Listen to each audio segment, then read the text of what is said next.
Baseball's getting ready to go into the World Series. And then, of course, the Toronto Argonauts getting ready for their biggest game of the season. Hockey and football keep rolling along. What more could you ask for? Hello and welcome back to The House That Happens, recorded at Schuey's Bar and Grill, the only place to be in suburban Etobicoke. Voted 4 times the best dive bar in all the GTA. It's number 1 in our hearts. Hi, my name's Andrew Milani. Hi, my name is Cruz. How you doing, buddy? Good, how about yourself? Hectic, crazy, insane, unpredictable, lots of things to do. But I'm here today, and we're going to kick this off. We're going to do it well, don't you think? Nice. Can I just say this? If you remember way back in April or May, me being the meteorologist, barometric guy that I'm supposed to be, did I not call for beautiful weather in October? Go check the tapes. People, the world got shifted. It went off its axis. Remember in April, the weather was shit. Why? Because the world turned a bit. I'm not going to say I'm a climate change denier, but since this guy has said this in Europe or wherever it was 12, 13 years ago, check the weather. We had 22 degrees in November last year. What's the temperature going to be today? 22. What's it going to be tomorrow? Perhaps 24. The world's just shifted, so don't give me any politics about it. We're glad for great weather. All right. Can I just say one more thing? I heard some moron say on TV, because the weather is so nice for so long, that the colors of the trees aren't going to be as bright as they usually are when they turn color in the fall. Did you hear what I just said? Yeah. Do you care? What would you rather have? 22 degrees till Halloween and dull leaves, or bright leaves and putting on your coat at October 10th? I'll let you decide, okay? There you know. Anyway, that's my take on the weather, okay? Some people just like the fall, Cruz. Some people like winter. That's true. Oh, by the way, I won't give you my opinion on winter. God bless Bracebridge in June. Okay. My wife's got us moving to Bracebridge yesterday. By the way, no. In the summer, yeah. No, not in the winter. Okay, so no on Bracebridge. Big shout out to the Humber Hawks. A second 13-0 victory in soccer. Wow. This Wednesday, against Mohawk. Damien K, Franz Mella, each with a hat trick in that one. Wow. And I'm watching them, I'm going to be calling them their quarterfinal match today against Centennial. Can I ask you something? So big shout out to our boys. Can I ask you something? What does the other team look like when they're walking off the field after 13-0? Not good. I shouldn't be laughing, but I would be. I've been in baseball games where we lost 30-0. Yeah. I crawled under the bag at third base, went off the field like that. You know, too bad for Mohawk. Get a better game, right? I agree. You don't want 13 goals against. What's their theory at the house that happens? Play D. End of story. Yeah. Good shout out to Humber. Yeah, not done yet because Humber Hawks, obviously, they're the number 1 college program for men's soccer, basically in the entire country. They also had the Men's Player of the Year, Christian Kashishian. Congratulations. So congratulations to him. Humber women's softball got the silver medal at Nationals for the first time. I believe it's the first time that they've ever medaled at Nationals, which is a big deal because it's not only the college teams, but the university teams as well that they play with. Really? Yeah. So huge shout out. And Shade Hansen, big shout out to her, who just won Pitcher of the Year for the second year in a row. Excellent start to her college career. 2 years, 2 Pitchers of the Year. What we should do one time, and you should arrange it, is we should have a show where we invite a couple of Humber Hawks people come in and let them give us, let the people know what it's like to be playing athletics on that level, because it's very significant. Sure. You know, I'm not saying all these people are going to get to the pros, but they're like what they contribute to the college, to the neighborhood, shit like that. You're getting pretty decent crowds, aren't you? Yeah. So people show up. People show up, so that's a really good thing. Congratulations to Humber. Keep going forward. Any other shout-outs? I got one more. I've got 2 more. Go ahead. I would like to have a shout-out, which we don't usually go this way, but I would like to have a shout-out to our Prime Minister, Justin Inflation Trudeau, for coming on TV this week and being an absolute embarrassment to the whole structure of our democracy. I'm only saying this because fact check me, but there's some serious things going on in our country and nobody's paying attention. And for our like what? Foreign interference in elections. It's so bad. I've known it for 10 years. Basically what happened is they called out the Indians and they sent the diplomats home because when the guy got killed last year, Modi in India was the one that arranged it with gangsters in our country. Mm-hmm. Trudeau was kind of acting like, well, we've got an issue, but we don't. And then he turned it another way. But it's embarrassing as a country for your prime minister. Is this official or is this alleged? He says he can't say anything because it's confidential. Okay, so maybe we should use the word allegedly when talking about this. Well, from what I understand, the Canadian spy agency wants to put everything on the table. But we're not. Well, we're until not then, let's just say it's alleged. It was allegedly, but I know what went live. Our prime minister was embarrassing. Okay, let's move on from that one. Shout out to number 23 ranked Army, 6-0 to start the season and have not trailed in a game. I am so glad you brought that up. You know, this hasn't happened to Army since like when? The 40s or the 50s? I can't remember the last time Army's been ranked. There you go. But I mean, it's funny because your former coach there, who has always been involved in those teams when he was a kid through his father, he was bringing that up. This Army thing is like one of the best stories in college. It's not being spoken enough because they're not Oklahoma, they're not Texas, they're not Michigan. Well, if they keep winning, they will be talked about. I hope they are. This is great. And if they keep winning, maybe a shot in the tournament? Why not? You know what I mean? It's a 12-team tournament. They Exactly. win, they get in. Let's go for Army. Because they're not just beating teams. Like, they're smashing their competition. What did you say? Have not been behind in a game. No. There's been a couple times where they got a touchdown early and then the team will get one right back. But then they just like steamroll over them in like the second, third, fourth quarters. Shout out to Army and their performance this year. Would be great to see them in the playoffs. So, yeah, it would be. Would be different. I don't know what happened, but I mean, once you get there, anything can happen. I mean, the Army-Navy game might not be very interesting this year, but what are you going to do? No, Navy's already worried. You know what I mean? Their sphincters are tighter already. What? Army's coming to town? And I think it's in wherever Army plays this year. I think they're the home team, but we'll get there when the time comes. Yeah. So obviously, big shout. I know they're like favored by 17 today. I forgot against 2, but yeah. God bless Army. And I got one more shout out. It's kind of personal. I just want to thank my son for being an outstanding, what would you say, taking care of his mom. His mom had some personal problems. So Cassandra, when you hear this, we're going to turn on the show. We want to give you a shout out for getting up on your feet and getting so much better. We're here for support. We're here to get you better. And your son, our son, has been amazing. So when I play the show for you next week, I told you we'd give you a shout out. There we go. There you go. Shout out right there. And I guess it's time to move this on over to one of our favorites here at the house that happened. That's finally back after 85 years. A month. Formula One. Yes. You know what? It's weird because why do they take so long? I don't know why they had like a second break here. Just the weird scheduling of it. I say it so those guys can figure a way to go into the lab and manipulate stuff that the other guys don't know about. They got a month to do it. You know what I mean? So one thing we should bring up as I get more into F1, I love this track in Texas.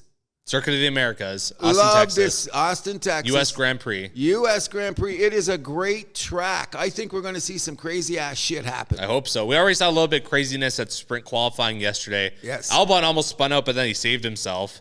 Nice move. I did see that. Wasn't able to get to the next stage of qualifying, but... He didn't wreck the car. No, exactly. He didn't wreck the car. The engineers at Williams and I guess James Vowles by extension will be happy. Very. That's a lot of money when it's going. But I want to ask you...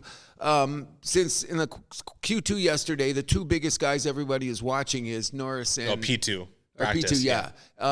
Everybody's watching Norris and Verstappen because that's going to be the race of the year. Because I think McLaren might just... This weekend, Ferrari's got to make their move. Ferrari looks like they got the best car this weekend. Yeah, well, they got to make the move for the constructors' points. But I want you to explain to everybody what's going on, and this caught me off guard.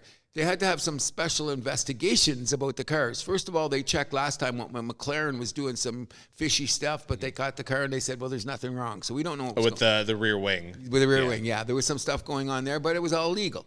Then we find out that, if you can explain to everybody... Oh, man, I can't. In any event, Red Bull's got something in their car that, and you understand it for drafting purposes and speeding purposes, you would want your car to work a little bit different in qualifying than you do in the race. Sure. They've got a mechanism in their car that they can adjust during the race that nobody else has. Yeah. That's weird. Yeah, but they're being told, I think, that they can't use that.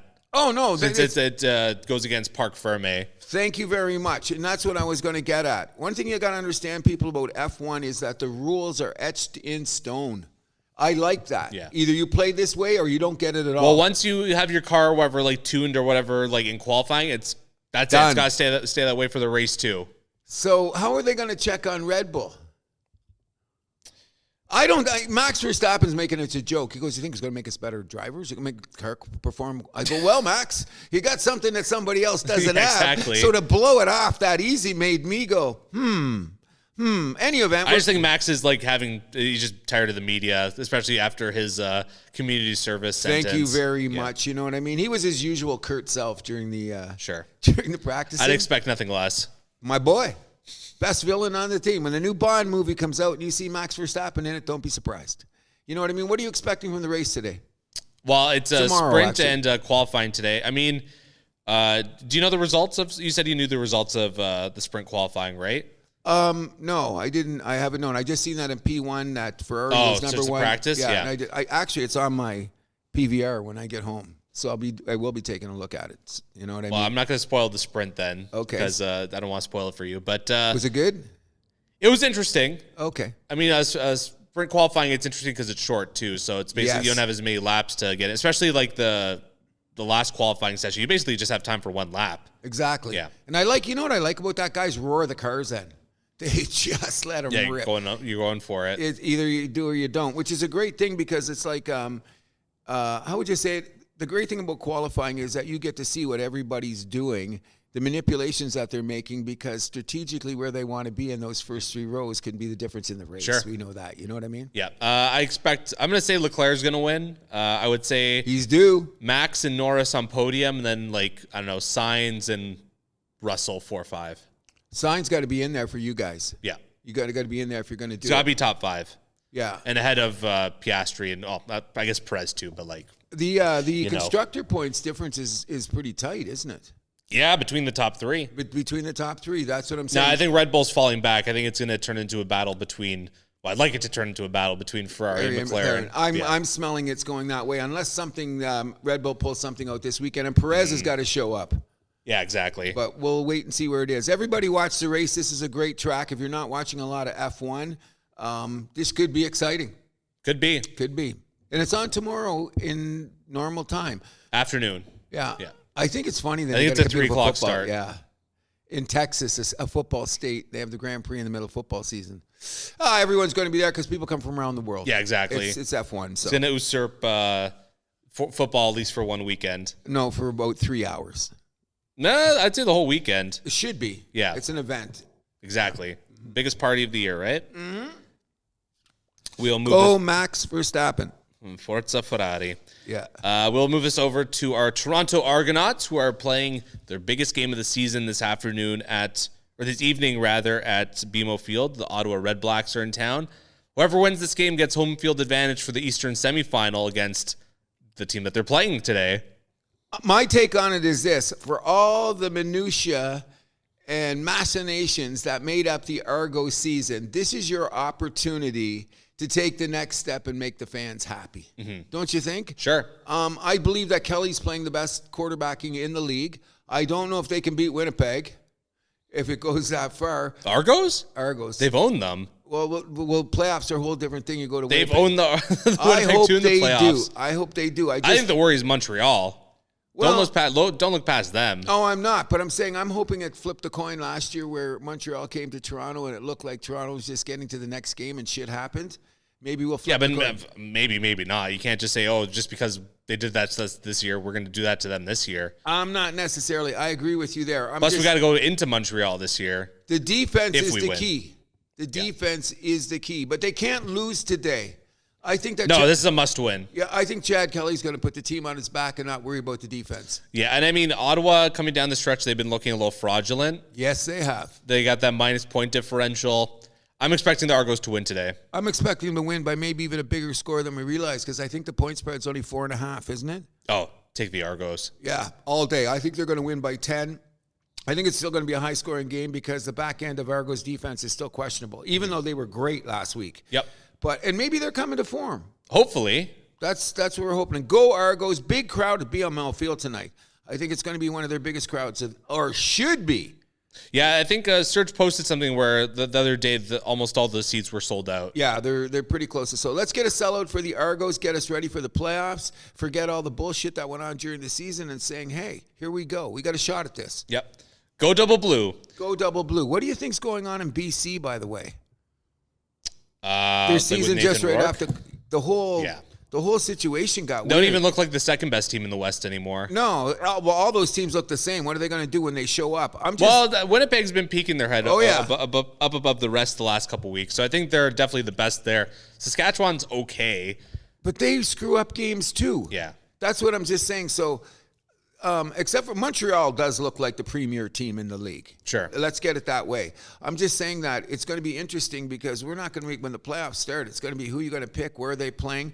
But the reason I'm bringing up BC is if you go back to about mid-season here, the only teams we talked about were BC and Saskatchewan. Montreal was doing their thing, and the Eastern Conference is becoming a bit of a sideshow because of the performances on the field. And remember, we were talking about how far ahead was BC and Saskatchewan going to be. We weren't even bringing up Winnipeg. Mm-hmm. And look what happened in the course of 2 months. They had a rough start, but then they went on that streak after. Yes. So CFL's getting interesting. I know we're all watching NFL, but please keep your eyes open. We're in Toronto. Go Argos. Go Argos. Think they'll wear the dark double blue once during the playoffs? No. Boo. We'll move this along to our soccer report, where first a shout out to Team Canada, who beat Panama 2-1 in Toronto this past week. Kyle Larin and Jonathan David getting the goals in that one. First win for our coach. It was his first time doing a national team game. What's his name again? I forget. Well, it was first friendly win. First friendly win, yeah. But he's coming in there. There is a rumor that a coach is leaving Liverpool this year. Is that true? Or one of the big teams? I don't know. There 10 years? Soccer rumors, I don't really put much stock into them. Well, anyways, what they're talking about, and I had seen this guy saying on a soccer report, is that a lot of Premier League, La Liga guys in Germany are all saying MLS is a great place to feather your nest. The money's there. Well, that's what I'm saying. So I don't know, was Arsenal or Man U? One of the big Premier League teams, their coach has been there 10 years. I should have wrote it down because I didn't have time to get all together. But they're already saying they're trying to pry him away. And he's old enough now that he doesn't care where he coached because it's just a feathering your nest thing. You know what I mean? He's going to get big money. I don't know what a team he's going to because Toronto just got their coach, right? Yeah, it wouldn't be Toronto. No, that's what they were saying. Like if this time last year, then Toronto would have been rampant as one of the coaches that are going to bring in. But we'll wait and see what's going to go. Toronto's got a player issue, not a coach issue. Thank you very much. But anyways, I like John Herdman. Done a good job with what he's got, with what he's had. Sure. You know what I mean? Pulled them up a lot better than they were last year with basically the same players. So thank you. Not too much really to discuss for soccer, just going to preview some games. So tomorrow we got some big matchups. Liverpool-Chelsea, probably the biggest one of all. Huge. Roma-Inter in Serie A, and then Barcelona-Sevilla is the biggest matchup in La Liga. But then the weekend after, we have El Clasico, Real Madrid-Barcelona. Huge game. But this, I expect Barcelona to win, but what do you call them? Sevilla. They've come along. Yeah. They're looking good. They're one of they're always around there. For La Liga. And they've won, I think they've won the most Europa Leagues. Really? Yeah. Huge game today. Is it in Barcelona? It's in Barcelona. I expect them to win, but I still expect them to show up. Should be a great game. Keep your eyes open. And the Chelsea-Liverpool game. That's the game to watch out for. That's the game, yeah, 100%.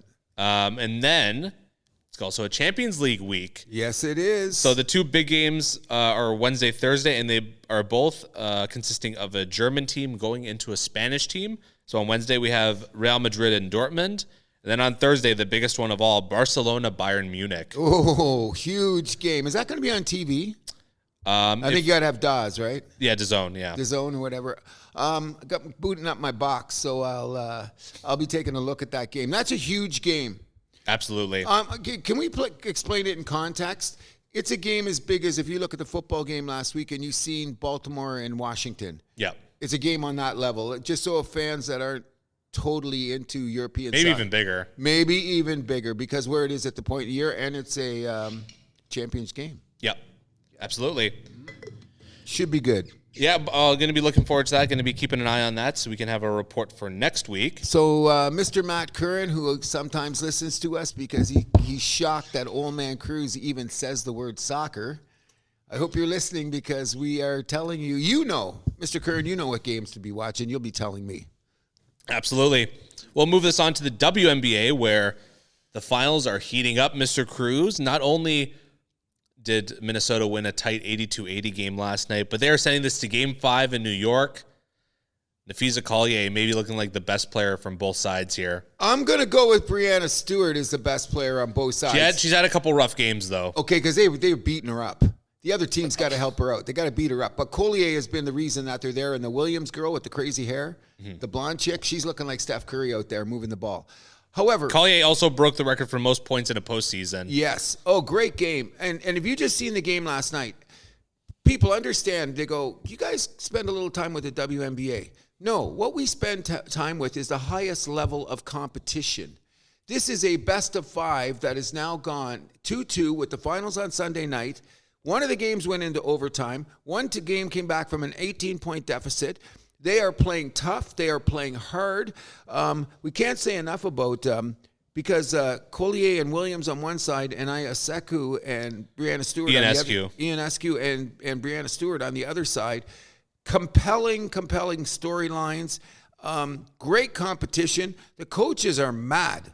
Yeah. You see the coaches, they are mad because this is huge. And I did not know this, but the New York Liberty is the only original team from the they haven't won. That haven't won. They've been to 5 finals, I Something think now, like 5 that. or 6 finals. And it's no just because the game's in New York on Sunday night, which I think 8 o'clock. 8 o'clock should be a huge game. Now, one of the things I hate to bring up, but we have to lend some credence to this, is the Caitlin Clark situation. I keep putting it up there, and I don't think that you should complain because the finals have had the highest ratings ever. Yeah. Ever. In the history of the WNBA, the finals have been the most watched. However, they haven't had a game over 1 million viewers. They've had 900 and change on 3 of the 4 games that they watched. But one of the games was during football. Yeah. So you just killed yourself for putting it on during football. Yeah, I think they're going to struggle a little bit for viewership tomorrow night because they're going to be up against Sunday Night Football. But if you can flick the channel. It's not like in the middle of the afternoon. Last game was at 3 o'clock in the afternoon. Come on. In the heart of football? Still. You know what I mean? That's a tough draw. But the comparison is, the reason I'm bringing it up is, what everyone should realize, whatever moves the needle in your league and brings your money up the farthest so that everybody gets more viewers and more money, what are you bitching about? So, just because you didn't get 1 million fans to watch every game in the finals, it's a 25% increase in any finals that they've ever had before. Shout out to the WNBA. I'll take it one step further. The quality of the games has been excellent. What more do you want as a fan of high-quality competition? Absolutely nothing. Thank you very much. I will be watching Game 5 on Sunday night. The funniest thing about it, I was with my ex-wife last night, and when I flicked over to the basketball, because she's a bit of a baseball fan, so we're watching the game, and I flicked over to the basketball game. She's known me since I was 14, and her first question is, you watch girls playing basketball? And then I had to explain to her the whole what's going on and all that, which she said, which she found interesting. And then when we watched the last 8 minutes of the fourth quarter, and she even realized, hey, these girls are going at it. And I said, that's why we're reporting on it. Good luck in the finals, and if you want to see a good game, I think there will be blood. Ooh. There will be blood. There's some bad things going on.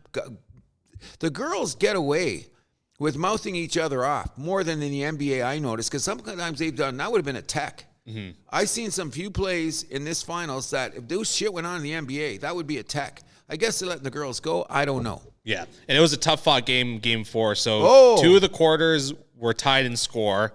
Then the other 2 had Minnesota basically taking the quarter by a single point. No, let's take it one step further. If you heard this in an NBA game, you'd lose your mind. There were 13 ties and 14 lead changes in a basketball game. 13 ties, people, and 14 lead changes. If you know anything about basketball, that should be enough to tell you what went on. Absolutely. You know?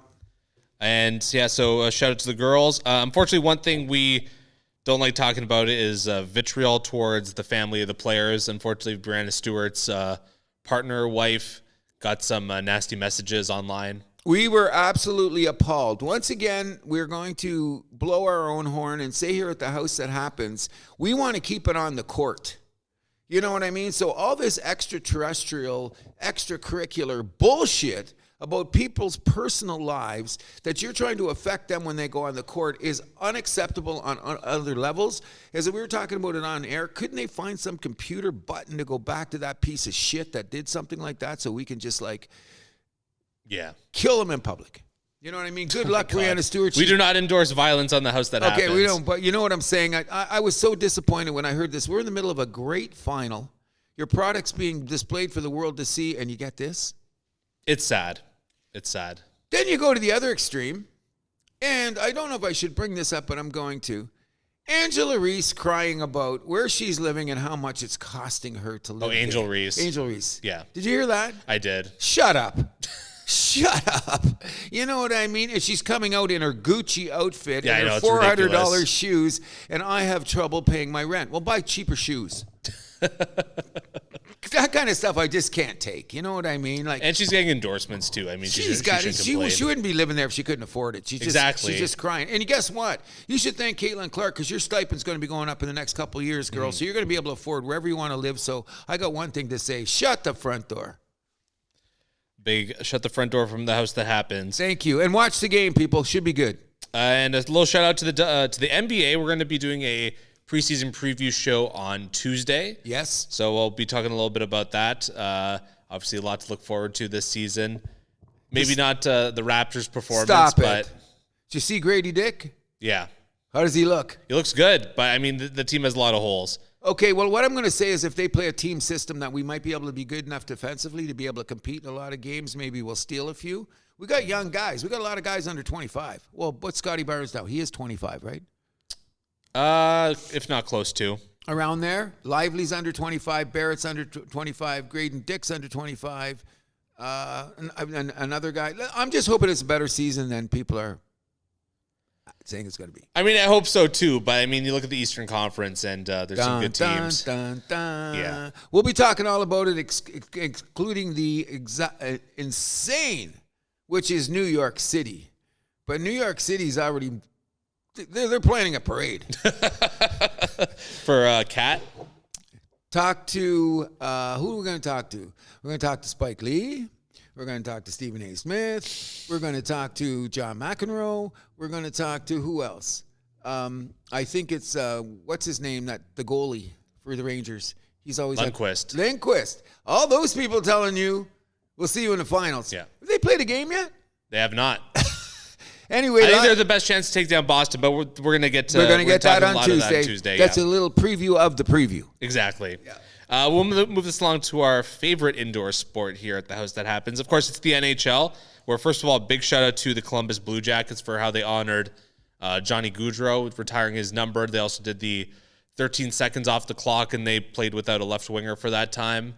I'm going to tell you. And they did it with Sam Bennett and Tkachuk on the other team. Of course, they were teammates of Gaudreau's in Calgary. Yes. And Sean Monahan, of course, took the face-off for Columbus as well. I got a lump in my throat. I've never seen, first of all, this is a tragedy that's going to haunt us forever. It's something that's going to be a little pall over the season because it's going to be continually brought up. But the way that Columbus handled this was just, I wasn't expecting that. I've seen other teams do some things. I even seen what they did in Prague, and that was all cool. But Columbus, class move, to handle such a situation that's unimaginable, unbelievable, etc. So shout out to Columbus and the Gaudreau family. Absolutely. And I mean, Gaudreau had only been there, a couple years, and to see all those number 13 jerseys was unbelievable. The crowd response for the 13 seconds what got me. I like my hairs on my body stood up. I said, this is so what we got to do. What else can you do in this situation? You know what I mean? It's for me personally, it kills me every time I hear it because it's too close to home for me. Yeah. But thank God that the Gaudreau's dad's been coming out to practice to get his mind off things.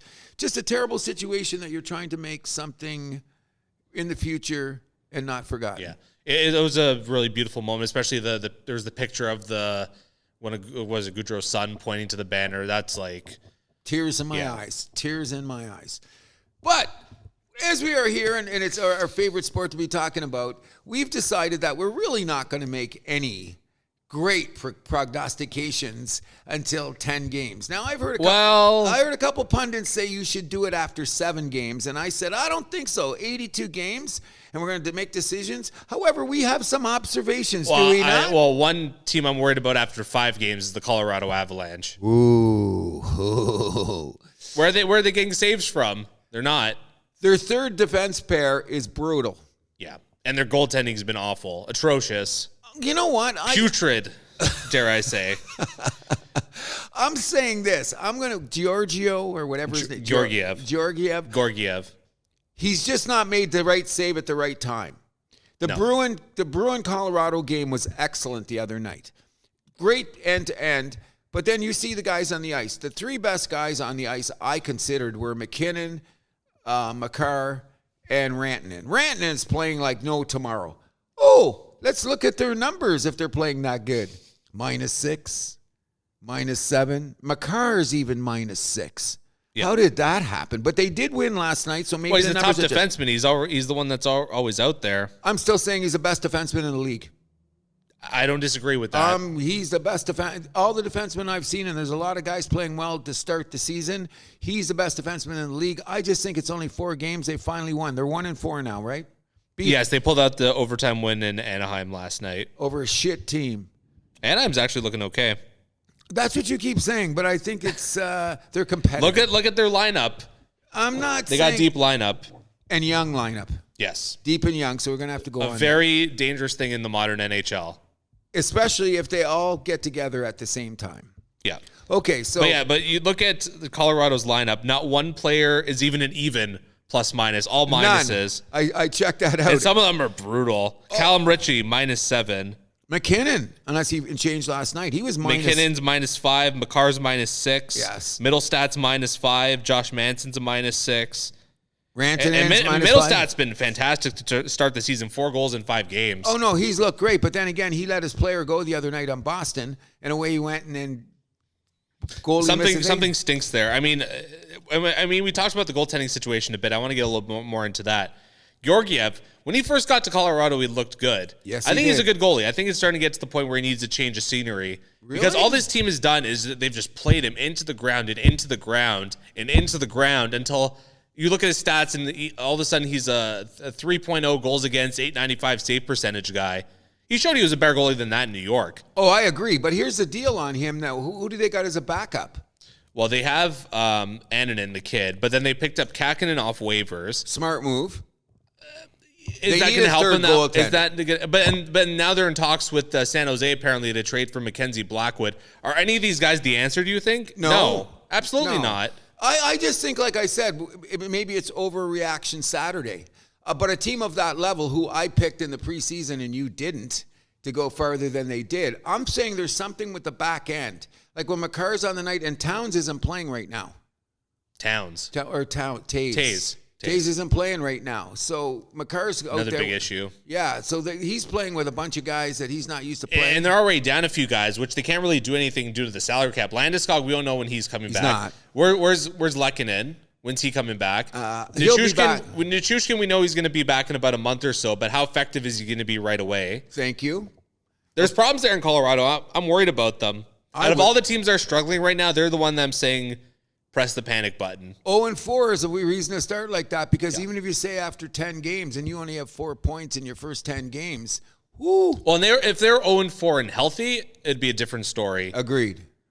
And maybe with some better goaltending. But like these are some problems that like this can snowball quickly for Colorado. Oh, I agree. But you know what? They're not getting blown out. They've only got blown out 1 game. And the rest of the games a loss is a loss. There you go. They got it. But I think it's their back end more than anything, because their front 6 is as good as anybody in the league. Yeah. You know what I mean? I put those 6 guys up against anybody in the league. However, sometimes getting the puck out of their own end. And why do guys throw so many pizzas in the middle of the ice? Is it early in the year? Yeah. Every team I see, the guy panics, throws it around, and there's a forechecker. Red light goes on. I've seen a lot of that. Yeah.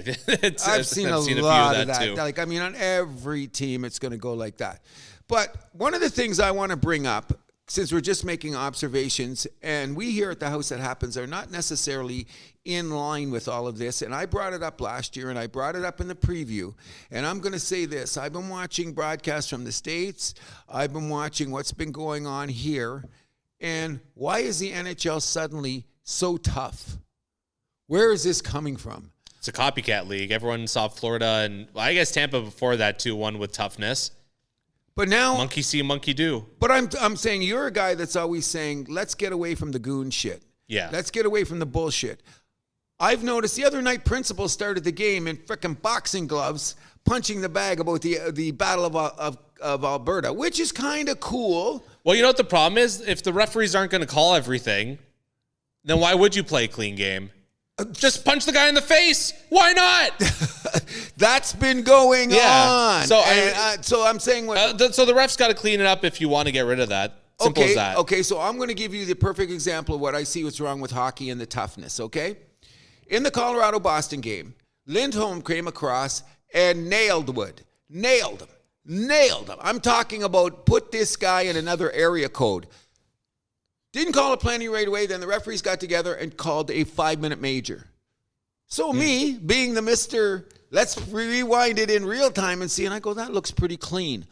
I was very happy to see when they got together and made the discussion, there was no penalty. He hit the guy in the chest with a clean thing. Like I said, no, that OHL move. Shoulder to chest? Shoulder to chest. Drove him to another perfectly clean check. So I was very happy to see that they went to the camera and said, nah, this ain't a penalty. This is old school hockey. Guy, keep your head up. If you had your head up, you wouldn't get nailed. However, 5 minutes later, was it Lindholm or was it McAvoy? No, is he the center? Yeah. Lindholm's the center. Okay, Lindholm's the center. No, but I don't think it was the other center. It could have been Ricky. Anyways, defenseman coming out, I think it was Wood got hit. The other defenseman's coming out from Colorado. And at the last second, he's going to nail a Boston guy. The Boston guy panics, puts it up, pitchforks the guy in the neck, knocks his helmet flying. No penalty, no review. So I'm watching a game where I'm supposed to figure out how they're going to referee this stuff, and they make the right call 5 minutes before. They're going to call a 5-minute major. They looked at the tape and said, nah, that's a clean hit. 5 minutes later, a guy nearly gets pitchforked. Nothing happened.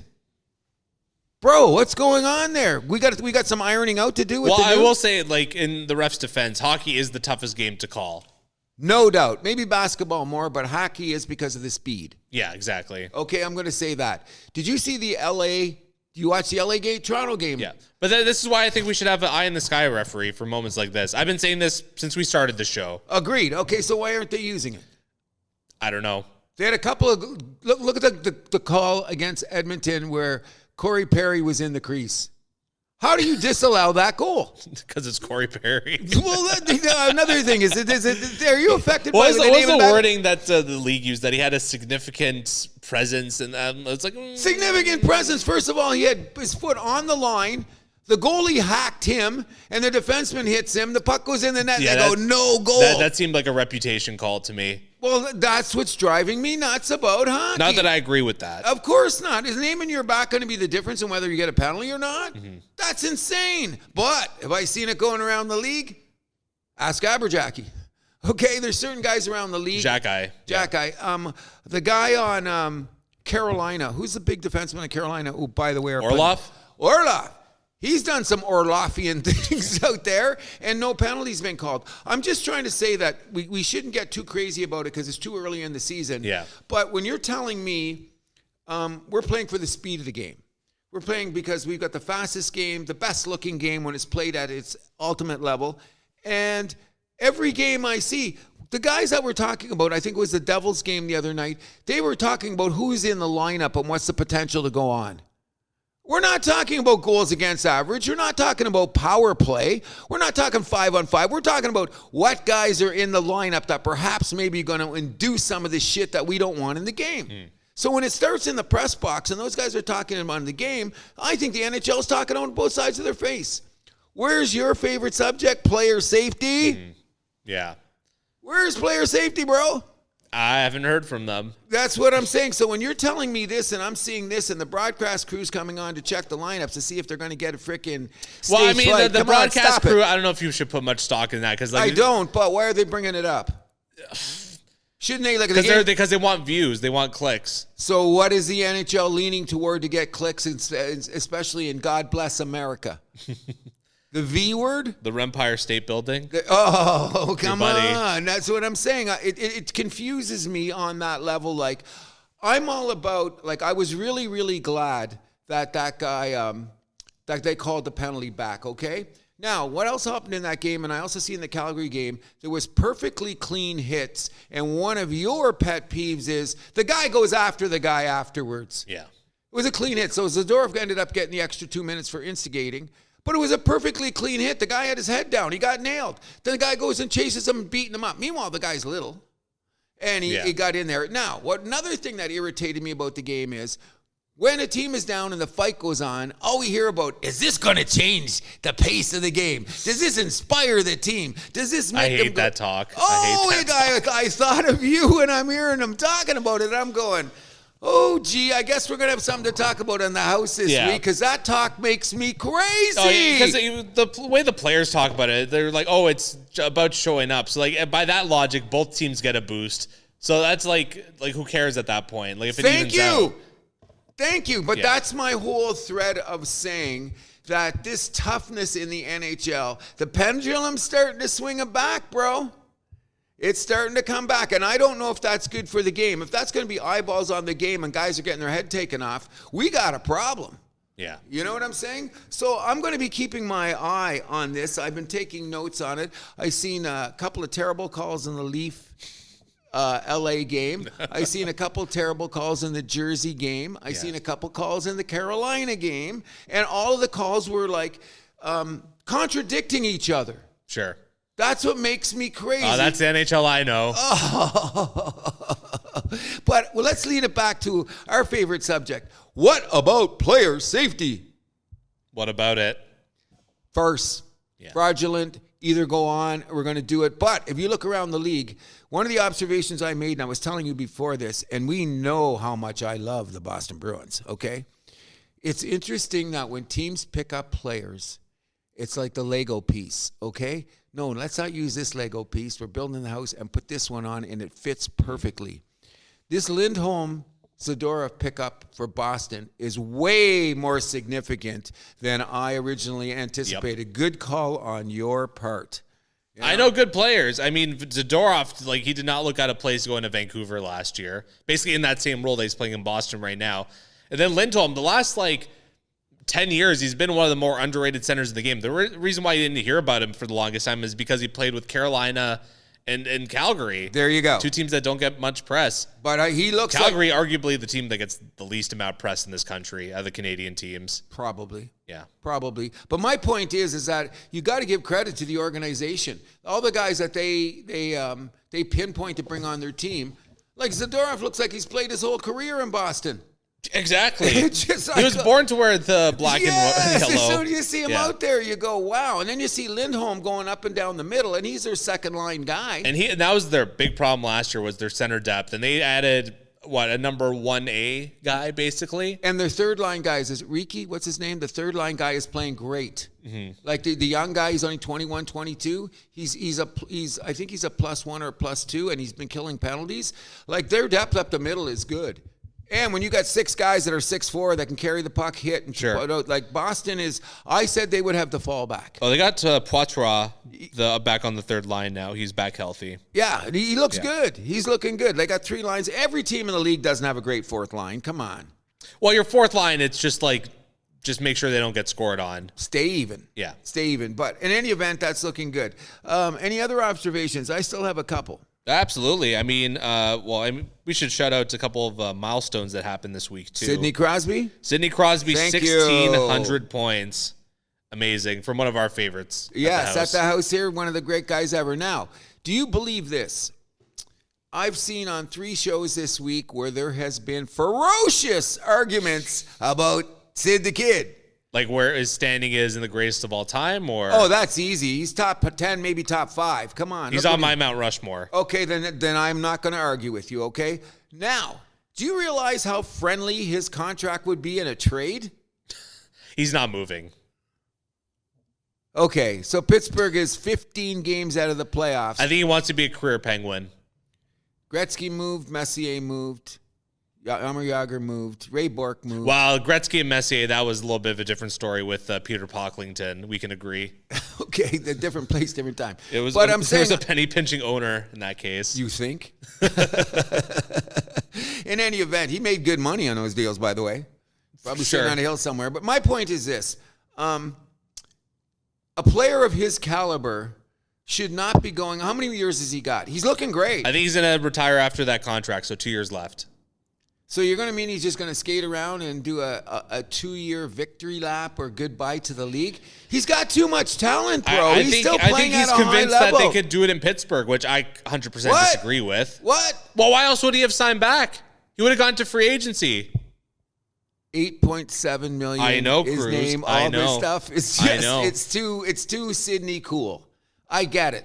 But don't you get to a point, and the thing is that I will say this, that will keep him there. He's already got 3 rings and back-to-backs. Yeah. And that puts you on, when you win Conn Smythe back-to-back, too. Conn Smythe How many guys can say that? It's like him, Bob Orr, Lemieux. Or no, actually, Bob Orr didn't do back-to-back. No, him and Lemieux would have been, I think they're the only guys to win Conn Smythe's back-to-back. I think there's a third, but I doubt it. What about the Islanders? No, there was different. No, they had a different winner each time. Yeah, because they had Bossy, they had Butch Goring, and they had Billy Smith. The Habs, their 4 years won them back in the day. It was Lafleur. Did Gretzky win back-to-back Conn Smythes? I don't think so. No, I think Messier won one, and then he won one. And then the last 2 would have been Hextall, Gretzky, yeah. Yeah, so something like that. I didn't win back-to-back. But huge on Sidney Crosby. Sure. My deep, you know what my thinking is. He's going to go to the Habs.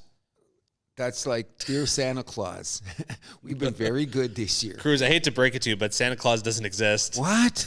You're killing me. So what? You're getting greedy. You're asking for Gavrikov and Crosby for Christmas? Yes. I want know. both. You haven't been that good. You haven't been that good of a boy. And you're telling me Santa Claus is not listed. That's why I don't get any replies when I send those letters off.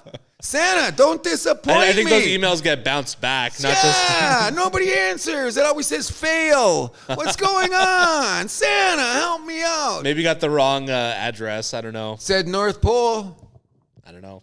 Penguins are running around, or no? Penguins are South Pole. I mean, those big white polar bears were hanging around. I seen a few dwarves with hammers. I thought, hey, this is the right place. Just Sidney Crosby. But you know my point is, let's get back to the point. I hate to see him skate around for 2 more years the way he did. He scored the overtime winner in the game the other night. He looked great. He doesn't really lost a step. He's very, very well in shape. Yeah. Oh, great. I mean, and I've said this on the preview show, like Pittsburgh, what they're doing, like they're just kind of like moving around the chairs and like adding some window dressing. Like they're not exactly addressing the issues that they have in Pittsburgh regarding their depth. Some would say their goaltending. I think they can maybe get around that, but their defense. Yeah, their defense is horrible. That's the problem. They're over. They gave Letang that max deal. I thought that was a mistake from day one. He's good in the power play. How's he everywhere else? 5-on-5. Don't check. That was a wicked goal he scored against the Leafs last Saturday. Oh, beautiful goal. You know what I mean? That was the best thing about their game last week. You know what I'm saying? So that's there. What was the other milestone? We had another good milestone. Yes, so Malkin got to 500 goals. Right. Ovechkin got to 700 assists, so he's only, was he like the third player, 700 goals, 700 assists? Yeah, something like that. And then Philip Gustafsson from Minnesota scored a goal. Yes. 13th goalie?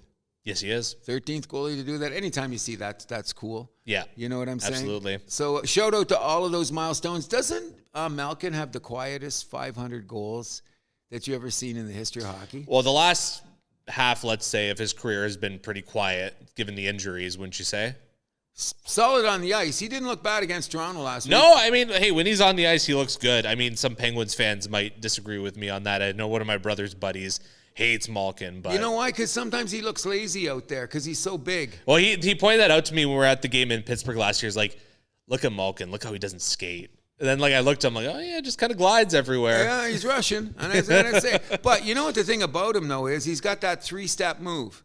Yeah. He's had that his whole career. Like, it looks like he doesn't move, and the puck starts coming. He takes 3 strides, and he's in glow mode. He's still a great hockey player, great shot. The 500 goal was nice. Yeah, there was a time, like a solid, 5-year stretch. You could have said he was the third best player in the world. I'm not going to argue with that at all, especially during the Stanley Cup runs. The early one, Yeah, the early, exactly. Yeah, so, but we're not talking for Pittsburgh to go anywhere. Can we make some more observations? Unfortunately not. You want to talk about the Leafs? Not yet. That's our coup de grace. Okay. Because you know what I'm saying? Habs? Okay, here's the Habs report. Okay, let's get on. Okay? What are we going to say about my Habs, bro? We can't score. No. Monty's been left hanging out to dry. Did you see the Pittsburgh game? 3 of the goals, the guy had no chance. Yeah. Where was the defense? They just let him hang out to dry. And in my opinion, he's played as good as any goalie in the league I've seen this year. No, Montembeau's been very good. Your excellent. other goalie, I think, you got problems. And they're already talking about the Boston College kid. That's when you watch threads for like your Toronto Maple Leaf Fed or the Boston Bruin thread, and I look at the Habs ones, of course, and sometimes I just want to put a little bomb in people that send out in thread. Are you that stupid? Like the kid at Boston College. He's going to be a good goalie someday. Well, we're going to bring him out of Boston College next week. He's still at Boston College? Yeah, but I think they're trying to move him or something. I don't know, but they're talking about this guy's a savior. If he's still in college goalie. Yeah, Come on. He's going to play in college this year. Come on, let's hope he wins Frozen 4, that's good. And then we'll talk maybe about he comes to Laval next year. I believe in Santa Claus, but I don't think this guy's winning the Stanley Cup for the Montreal Canadiens this year, okay? Let's just stop. I want to say this, and I'm going to say it, is a diehard. Serge is going to be pissed when he hears this. We do not have a number 1 line. Stop it. When you're talking about we don't have another 1 line, we have a great number 2 line, and now I heard Slafkovsky's got tendonitis in his shoulder. That's why he looked a little timid a couple games. Like he wasn't hitting as he usually does. So there, we've got that. Well, he hasn't been scoring as much as you would like. But I've mind noticed, you, Caulfield's been scoring. Well, he's got 4 goals already to start the season, right? 2 on the power play. Yeah. I want to see him score 5 and 5. He gets knocked off the puck too much. And when you got a line out there, when you got Suzuki and Caulfield out there, what do? You just bring out the 2 biggest guys you can find and bang on them. Do they get away sometimes? Yes. Consistently, no. No, I agree that you got to you got to get other forwards in there so you can separate those 2 eventually, right? Dvorak, invisible. The best line that plays and doesn't score in our team some nights is our 4th line. Anderson, Gallagher, and Armani, or whatever his name is. Armia. Those guys don't play their asses off. I think they're all plus players, by the way, but they're not scoring. No, they're... Gallagher's got 2 goals, so what? I hope he scores 20. But come on, no, man, we got to do something tighter. We were horrible against we were so bad against let's put this into context. This was the Kings' 3rd game in 4 nights. They had an 8-7 loss. They got their asses handed to them by the Leafs. Now they're coming into Montreal. They should have been a wounded bear, which sometimes you got to be scared of. But LA looks better than I thought. I'll tell you the truth. Really good skating team with Byfield, the kid the 1st-round pick that's playing on defense. He's looking really good. They've had an easy schedule to start the season. Oh, yes. But the last couple of games, they got they always say this is a bit of an interesting trip because you're back in Canada and people all related here. So when you do the Montreal, Toronto, Ottawa run. Yeah, but Ottawa, Montreal kind of. Ottawa's playing better, don't you think? I still don't believe in Ottawa. I'm not ready to go on there, but they've been playing better than I think. They're 2-2. I mean, there's nothing to really write home about. It was too early in the year. But the 2 Canadian teams that we should be looking for, and one of them I've completely written off. One being the Winnipeg Jets, who won again last night. Yeah, Calgary and Winnipeg, both 4-0 to start the season. Well, anyways, as you can see, I'm old-fashioned. I've got my Hockey News yearbook in front of me. So I've been doing a little bit more reading about what's going on. Maybe what's happening in Calgary is those guys are starting to come around. Like, what's his name? Huberdeau. Huberdeau's coming around. You got Mantha to come with him. What's his name? Rasmus Anderson on defense. Yeah. He's looking like frickin' Bobby Orr. That Carey kid, who was their 1st-round draft pick, is really starting to play at a good... Zary, yeah. He's looking amazing. So we got 4 or 5 of their kids that maybe this is their time to developing. Too early in the year. But if you had told me at the beginning of the year the Calgary Flames would have been 4-0 start, I would have said to you, really? Yeah, I would have said you're nuts. Exactly. But here they are 4-0, and who are they playing tonight? They got a good chance to win. They are... I don't think they played tonight. No? Then it's a Sunday night? Oh, sorry. They're at Seattle. Ooh, another sneaky good team. Yeah. The other team we should shout out to and give huge props. Ryan Smith and the owner of the Utah... Hockey Club. Great uniforms, 3-1. 3-1-1 now. 3-1-1. Yeah, so they lost the game in overtime, which is who they play that was someone decent at the time. Anaheim. That's the one they lost in overtime? Yeah, in overtime. In Anaheim. Anyways, did you see the crowds there? Well, they only had one game at home. The home opener, okay. Chicago. Did you see what happened went on there? Oh, the crowd's nuts. Since 1991, that stadium's been open. One game with a hockey team broke the beer selling sales in the history of the arena. That's everything. Wow. Everything. They broke the record. $120,000 spent on beer. That's awesome. In the first game in Utah.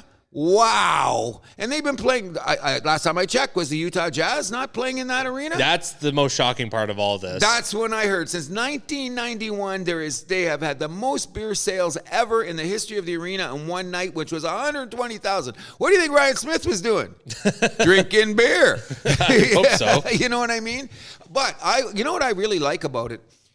When you talk about why didn't a team go to Utah 20 years ago?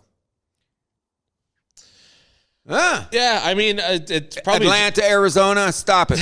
Well, who's going to be the owner? That's always the thing, right? Okay, so right guy. And I mean, right time. I could sure the NHL just didn't see Utah as like a prime market, because you don't think of Utah when you think of the biggest metropolitan markets in the states, do you? One of the best ski places. Or places. Salt Lake City, I should say. Okay, Salt Lake City. What are they known for? Skiing. Winter sports. And Mormons. And okay, well, that's another story. I don't want to even go there. I might get my ass kicked for saying some shit. Book of Mormon, great musical. Check it out. Yeah, I've heard about that. I think you'd enjoy that, actually. I've heard. You're not the first person. I will check it out then. In any event, Salt Lake City's a winter town. It has been for they've hosted the Olympics. They're going to have another one there, aren't they? Thank you. Yeah. So it's a winter town, so I can understand. Well, let's go to Arizona and play on the desert in the sand. Oh, let's go to Atlanta. What are they doing? Best strip joints in the country. What's that got to do with the hockey team? Stop it. You know what I mean? And then they got good chicken wings at those strip joints, I hear. I'm hearing Houston's vying for a place to compete with Atlanta on both ends. Not that I'm going to say they're chocolate cities, because I can get away with saying that. But when you put that into perspective, why did it take so long for Utah to get a franchise and seeing the response they're going to get? And people said they've been pining for a team, but like you said, they weren't that market. Yeah. And it took a guy like Ryan Smith, right? Gotta love that guy. You know what the greatest freaking thing of the year was so far in hockey? Bettman sitting next to Ryan Smith. That was hilarious. Have you ever seen two more mismatched men? No. In the history of two guys sitting down beside each other. Like even Goodell, when he sits with players, it looks like he's trying to interact. Well, Goodell was a former player, right? Yeah, I guess. Okay, I could look at it that way. But Bettman looks stiff as a board, and then Ryan Smith goes like, okay, now I got to... Yeah, he's wearing his backwards baseball cap. Badass jersey on, the whole thing, and he's looking over at Bettman after two beers. Okay, I have enough of this guy. Let's pay attention to the game. I haven't seen a picture that awkward since Bettman and Trudeau were talking, and it was Bettman in Ryan Smith's shoes in that case. Exactly. It's just so funny. But you got to give Bettman credit because he knew where to be on that night. Of course. I mean, well, the commissioners, Ambassador. they visit... from what I understand, they visit at least once to all the arenas, right? So, yeah. Of course, he's going to be there opening night in Utah. Of course, and it was such a good night. 19,000 in the house, even with those obscured seats they got to fix and all That'll that. be fixed next year. Oh, yeah, they'll get around to that. Couple other observations I wanted to make around the league is that I'm going to monitor this because you're going to think I'm funny, but I did take a look at the top 10 scoring. I did take a look at the top 10 goaltending situation. I'm not going to say nothing about this, but I mean, presently of the top 10 scorers in the NHL, yes, I'm predicting by midseason, 5 to 6 of those guys will nowhere to be found. I'll raise you and say 7.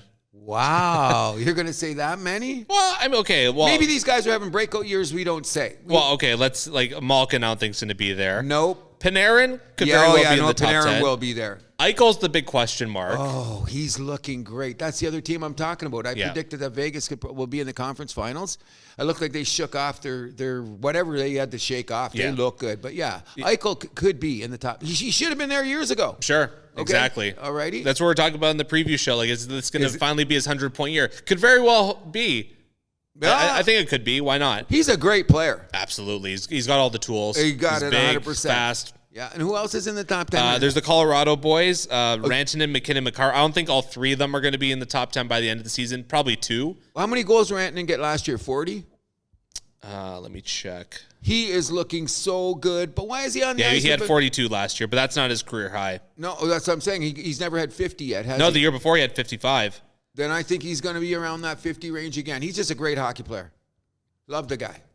But I think McKinnon will be there. I think McCarr could be just outside. Yeah, I mean, it depends on how the goals work out on that team. Because, I mean, Ransom and McKinnon, they're both guys that they can be playmaker, they can be goal scorer if they need to be, right? 100%. Like, if Nichushkin comes back and he's going to eat up a lot of those goals, I mean, both those guys are going to get more assists. 100%. Now, here's the thing that I'm saying is that what that makes a difference is that Colorado, considering the position you are, they're a top 5 power play team in the league already. Sure. You know what I mean? So that's got to lend some credence because I've seen some terrible power plays this year. Both Toronto. Oh, they had their chances and stuff like that. So you're not worried about the Predators at all, considering where their start. I think the answer's in that dressing room. I know there's some concerns about Tommy Novak playing number 2 center. That hasn't quite clicked, but No. I think they just need to shuffle around the lines a little bit. I think the answer's there. Oh, I do too. I think Especially with they have one of the best goalies in the world. and one of the best defensemen. Exactly, Roman Yossi. And they added Brady Shea, who I think is a great guy as well. Oh, very good player, and their front end is their top 6 is looking good. I mean, not yet, but on paper, their top 6 look good. Speaking of Nashville, I believe Luke Shen is set to play his 1,000th game. Yes, this he weekend. is. Never thought he'd have a career that long when he started. Well, not when he got started, but especially a couple years ago when he looked like he was on the way out. Yeah. Solid guy. Stay at home, hit people, do things. I think Nashville's going to pull it out either. That's why I said we're just making observations because they haven't even played 10 games yet. No. But, however, when you play the games that you play, then you better start banking points as much as you can. And the New Jersey Devils are starting to bank points already. Sure. And Jack Hughes has been playing great, but you don't see his name in the top 10 in scoring yet, do you? No, you don't. No, but he's been playing great, and I think he will get more. He's going to come around that whole line. That Newson guy they picked up. Nason, he's looked great on that team so far. They play both ends of the ice, and Sheldon Keith has got him playing Sheldon Keith hockey. Yeah. You know what I mean? Yeah, I mean, New Jersey, we knew they were going to be good this year, right? They're starting to look like they're going to rise. As for Florida, I still think they're shaking off the Stanley Cup drinking. You know what I mean? They're still in the, Wager. they're getting points though. Oh yeah, 3, of 2, course and they 1. are. And I think Wager's look great. And he got the extension on his contract. Is that his name? Who's Verhaeghe. Verhaeghe. Yeah, is that how you say his name? I look at it, and you know me, I'm going to screw up names for the rest of my life. He has looked outstanding. Yeah, now it's just a matter of them locking up Sam Bennett, right? There you go. And also on Barshikov, the guy on Vegas, he's looked. Barbashev. He's looked great. Yeah. But back to Florida a little bit too. We mentioned too the cap space that they have. I think they're going to be in great position again come not only trade deadline but by extension the postseason as well. Because they're going to be able to put in those Lego pieces. You got it. Yeah, I was looking at that too because the teams that are going to be in position to do that, because I was looking at Puckpedia and looking at Capology, they're going to be in great shape. Vegas is going to be in better shape than you realize because I thought they would be the guys that are going to be, you got no chance. They've made some moves. Tampa Bay, your buddies, have done some manipulation so that they can make some moves around the trade deadline. Yeah. You know what I mean? Which surprised me. Remember this time last year we were talking about Tampa Bay and their cap situation? Sure. I still think they got a little bit worse though. You just hate them. Just got to the chase. You hate them. I do hate them, but that's beside the point. You hate Kucherov. You hope that freaking Hedman has 2 left feet, et cetera, et cetera. You just don't like the team, but that's okay. I do that. It's all good, you know. Now you want to talk about the Leafs? Hi, Mrs. Milani. I told your son that they would lose the first 2 and then win 7 in a row. I'm sorry I made a mistake. They only lost the first game, and they're still going to win 7 in a row. See their schedule? Yeah. They're going to win. Well, we're beating New York tonight. Oh, what, the Rangers? Yeah. Oh, yeah. They're going to. This is a statement game. The New York Rangers are the epitome of that great-looking girlfriend who never puts out. Oh, my God. Can I say that? Sure. You see him on the ice, but if anything goes haywire, like this Fox guy is a great defenseman. Yep. Has he ever hit anybody? No, it's not his game. Someone's got to hit somebody. That's why the Rangers disappear in the spring. They're right now one of the best-looking teams on the ice when you see. I seen the Rangers play one game, and I thought, wow, do they ever look good? Didn't hit anybody. The game went fast enough, so they got away with it. So considering all the stuff we were talking about toughness, The Rangers better add some toughness between now and whenever it is that they're going to be there, because they're first in the division already, aren't they? Believe so. Yes. Panarin, No, second. They're behind New Jersey. But New Jersey's got a couple of games in hand. They played 3 more games. Panarin's looking excellent. Fox is looking excellent. Their goaltending's solid. Lafreniere's looking good, too. Lafreniere's looking great. So, but you got to have a little bit of bang in your game to see where they're going to go, right? Well, they could add at the deadline, too. I mean, they already have Trouba, who he's that thumper for them. He's the only guy out there seeing they're doing it. But anyways, like we were saying, we're going to talk after 10 games. We've only been in there a week. I didn't realize Jersey's already played 7 games. But let's get to our Toronto Maple Leafs. Yeah, so, I mean, first of all, Max Domi, big shout out to him. 5 assists already on the season, including a few nice ones. Beautiful setups that he's had so far, which you got to give him credit. But, I mean, he's now that he's got the contract, I think that's even upped his game. Because remember the last couple of years is how long is he going to be a Leaf? Are they going to extend last him season, and all that shit? Now that he's there, he's looking like he knows he's going to be here, and he's playing with confidence, and he's playing with good players. Your buddy McMahon. Yeah, after being scratched the first game, 3 goals in 3 games. Thank you very much. And he's crashing the net, and he's skating great. That's a good line. Isn't that the line, Domi, Nylander, and McMahon? No, they had, let's see, Nylander was playing with Domi and, maybe it was McMahon. It was McMahon, yeah. Because they switched around the lines a little bit for that LA game. Yeah, and Pastor Eddie was in the press box. Yeah. If they send Nick Robertson to the press box just because, I think that's a huge mistake. I think he's been playing great. I don't think they will. No, I should. The guys that I'm playing with haven't finished for him.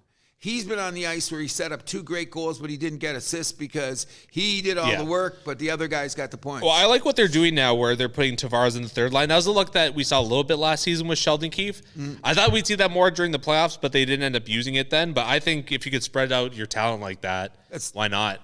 Leafs have looked solid. When you think about it, Monty stole the first game from them. They've been dominant in every game. They've only played 4, but did you ever think that the last 3 games, did you think any chance? Well, there was a bit of a scare in that LA game late when they were up 5-0 and then they allowed 2 quick ones to LA. I was having flashbacks to that 2000 game against St. Louis, right? Don't worry about it. They all but then Berube called the timeout, which I loved. Oh, perfect. Did you see him look at the guys? What are you doing? What the F are you doing? Yeah. I read his lip. I read his lips. You know what I mean? Oh, the love affair with Craig Berube in Toronto is officially on now. Oh, what are they? They're talking about the ghost of Pat Burns and the ghost of Pat Quinn.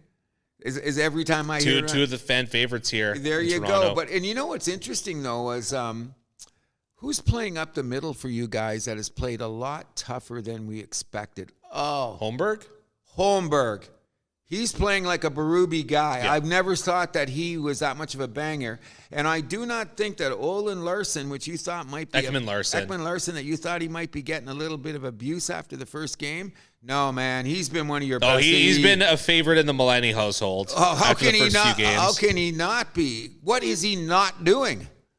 Exactly. Nothing. I think he's been your best defenseman. Agreed. All the time. You know what I mean? And he's playing with he's spending a McCabe. lot with McCabe, and which is making McCabe look better because then McCabe doesn't have to have that role of always carrying it out. He does the mucking, the banging. Yeah, Ekman Larson's the puck carrier on that line. You got it, and it's a great pairing, especially when they've got Tanev and Riley on the first one. So I think the Leafs are in great shape. Now, Benoit's taking too many penalties, though. Because I think he's playing great. He's playing great. What do you think you guys should be talking about is that's a Berube effect. Here's what's going on with the Leafs that I'm surprised at. I think they're the most penalized team in the NHL right now. It certainly feels that way. Okay, so they had 5 penalties the other night and killed them all off. That's just saying something about the mettle of your team. We're going to bang guys. A couple of those Benoit penalties were kind of like, I don't think they'd call a couple of those. It was the 6th game of a playoff series. I would hope not. No, but anyways, the whole thing about calling and all that shit, we know, we talk about it. Bottom line is, Benoit's playing good. He's hit some guys at the wrong time, but they've killed the penalties. Yeah. Not only that, putting Austin Matthews out there at the beginning of a lot of your penalty kills. Him and Marner is a great idea. Well, that's like Boston for years. They would start their penalty kills with Bergeron and Marchand, right? Exactly. Why can't the Leafs do the same thing? And they're doing the same thing, and then they got the Camp coming on when they need him, and Camp's a great penalty. Face-off specialist. And the penalty killer, and they got Tavares out there killing penalties because I think their winning percentage is 60%, something like that. The Leafs, their face-off. Yeah. Tavares is a good face-off guy. Yeah. So Matthews too, I guess. But Matthews isn't bad at all. And you know what? I've had this said to me. Okay, Of course, I walk around Etobicoke. We know where we're at, the heart of Leaf Nation, the home of Doug Ford and all this. Everybody knows. Oh, you should have seen me walking around. When I walk around with my Habs gear on we're 5 kilometers here, I don't walk a block because someone's yelling out of their car window, F you, loser, schmuck. Okay, which I think is all good and whatever. But what I'm getting at is that I went into Tim Hortons. I went into my local store to play it. And I've had 3 or 4 diehard Leafs fans say, how come Matthews not scoring? How much money has he had? I looked at these guys and said, I'm not sure, but I think Matthews is top 5 in the league with shots on goal. 4 goal posts. Responsible defensively. 100%. Playing both ends. Skating like a champ. When he has a hat trick tonight, shut up. I was going to say he's going to score more than one. I was going to have him at 2, but... Okay, but in any event, like I can't complain because I don't live in Montreal, but I see the threads. Like fans, you got to slow down sometimes. He's only played 4 goals. Like I've seen the number go up. Oh, this guy scored more goals than Matthews. These guys won't even be on the score sheet in 40 games from now. So shut up. That top line's looking great. It's early in the season. I'm more concerned about banking points. And they are. Yeah. And that's what they're doing. And their top line good. Nyes is playing great. Yeah, I mean, now I would be lying if I said I wasn't worried for the power play right now because it's not performing. Now, they said they were going to make some changes. All they really did was swap Ekman, Larson, and Riley. I would just go full 2 balanced lineups, separate them completely. And have like the Matthews-Marner unit and like the Nylander Tavares unit, you know? Okay. I could live with that and do it on a consistent basis. Yeah. It might get to that point if they don't put some in the net soon on the power play. But well, here's the crazy part about it. They're killing all the penalties, but they can't score in the power play. So that's like I said. It's I know the Leafs, the Matthews era, that seems to be like a big pattern where like one of their special teams is intact, but then the other one like, and then like the next season it'll just like switch. So I don't know. Have you noticed this about the Leafs? They're looking for the perfect play on the power play sometimes. Oh, that's their Achilles heel. Always has been. Well, that's what I'm saying. That's what kills them in the playoffs usually. Just shoot the puck sometimes. I'm just saying shoot the puck. Like I think the problem is, too, is they don't get station to station fast enough. They're trying to be a little too cute. You know? Yes. Like it should be bam, bam, bam, bam. And in the net. Yeah. That's the way it should be. It's just like, yeah, we'll fool around with it here, over here. Colorado has it set up perfectly. The way they roll it around. And like I say, Colorado, Tampa. Oh, Tampa. And your boy Kucherov. Yeah. Ooh, he's still deadly on the power play. And Braden Point's sliding into the slot where Stamkos used to slide in. You notice that? Yeah. Got a nice power play goal the other night. But I think the Leafs are going to be fine. We're only talking about 4 games here. What another revelation on your team should be not the fact that they're just a balanced on both ways. Great penalty kill. Worry about the power play later. Their goaltending does not seem to be an issue. No, it does not. Anthony Stolarz looks like we got a real one. Oh, they stole him. I'm starting to believe right now. And it looks like Wall's going to be closer to coming back than we might think. Okay, so now what are you going to do? You give Wall in and he gets banged up a bit. What do you do? Or doesn't have a good game? I think Stolarz right now, he has earned the spot after 4 games. Sure. You don't. No, Wall's got to earn the spot back. I agree. Oh, I agree. And I don't think that Hildeby is anything that you got to worry about if you put him in. He looked solid last week.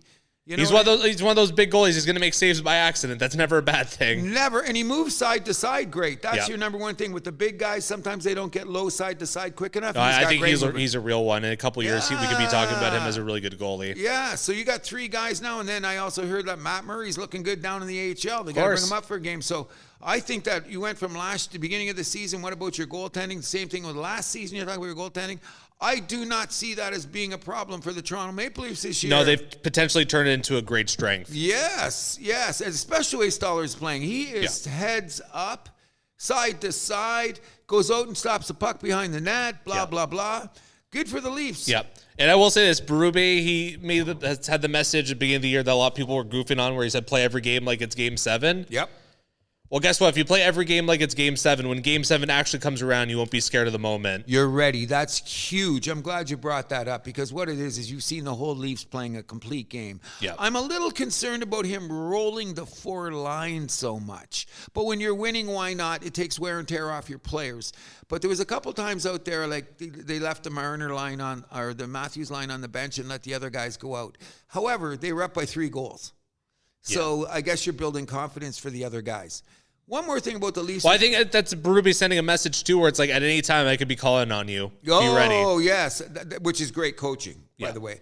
You see with all the best teams in the league, you gotta be able to roll 4 lines, not just 3, 4. You gotta have 4. Same with your 3 defensive exactly. players. You better exactly. have 3 that's gonna go. All 18 skaters get ready to go. Thank you very much. Now, what's going on with the Liljegren situation? What do you think's going to happen there? I think we gotta hang on to him for the time being.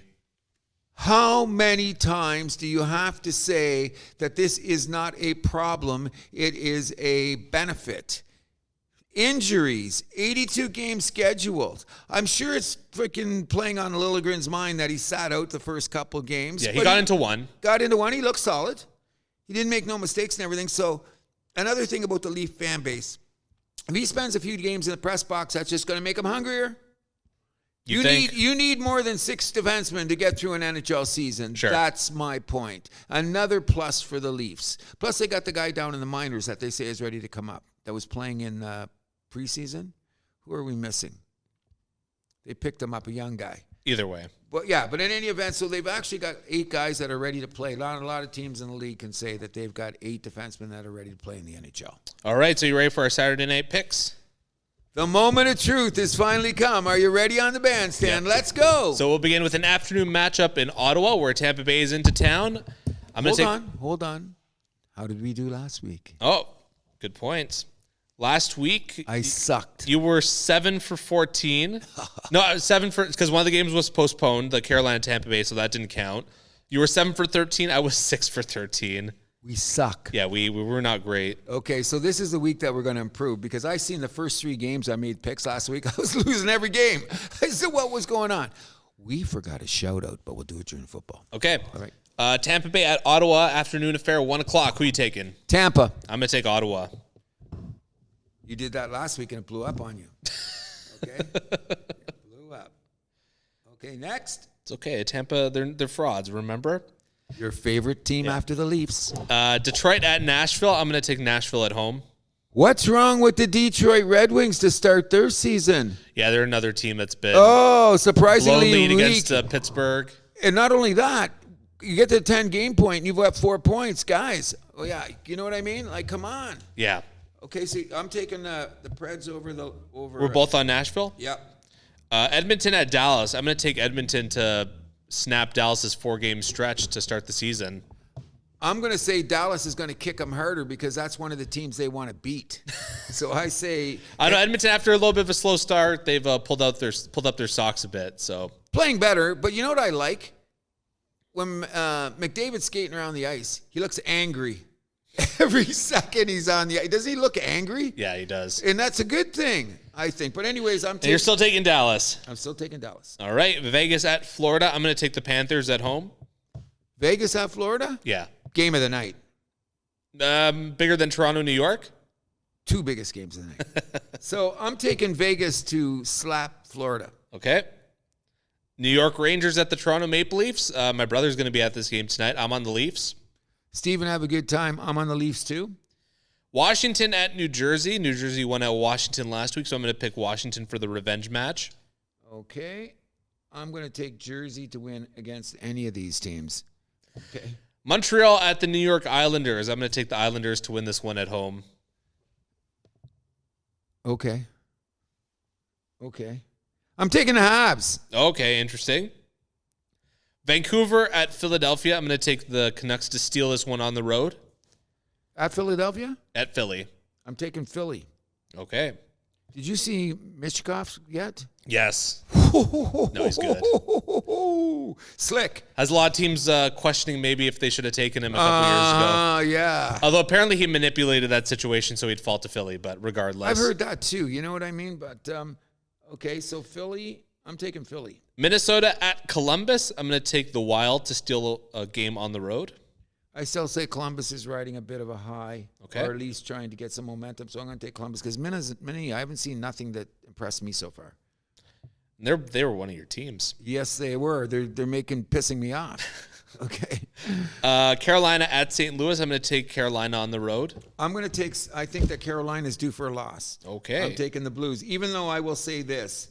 Honestly, and I've watched a lot of hockey so far of games this year, Carolina is one of the best looking teams all around, like the Leafs. Yeah. Like what teams have I seen that look best all around? Them, the Leafs, and Calgary, which is weird. Exactly. Buffalo at Chicago. Buffalo has not looked good, so I'm going to take Chicago to win this one at home. I'm taking Chicago too, and stop the Bedard height. Let the guy play. Every time he's on there, well, I watch Yank. Wow, they're trying to hype him up. Oh, come on. Stop it. He's looking good. He's looking solid, but he looks like a little bitch out there sometimes. I'm sorry. He's already getting that at it. Did you see behind the net slamming the stick against the boards, looking at his players? Caught me off guard. Like maybe it's because he's it's his second year. Yeah. So he's pushing the envelope. I'll give him that. But he's looking like. Let's give the kid a chance. I am. He's a great talent. Boston at Utah. I'm going to take Utah to win their second ever home game. Loving it. You're Utah. on them as well? Yep. And last but not least, Calgary at Seattle. I'm going to take Seattle to snap Calgary's win streak. I do too, because the crowd will be crazy. Saturday night crowds in Seattle, they're starting to say for hockey, is just like Montreal on a Saturday night. They just come in to party. I'm thinking that, the streak's got to end. So I'm all over Seattle. All right, so 13 games on the docket. Good luck to you, sir. Same to you. I want to ask you one thing before we leave the hockey. I meant to bring this up. What do you think about the kid that wouldn't play in Winnipeg? He went to, what's his name? I got his name down here. Rutger McGurty. What do you think about that situation? He's in the minors now. He's playing for Hershey. So is this just a manipulation by his agent? Kind of sounds like it. He didn't want to play in Winnipeg. No. Okay, we got it. Okay, so you get down to Pittsburgh. Great. He wasn't ready for the NHL, guys. Come on, he's not ready. So he's pissed in Winnipeg because they won't play him. He's not ready. He's not really big. He's going to grow into himself. Got some great hands. And Pittsburgh quietly sends him down to the minors for the seasoning.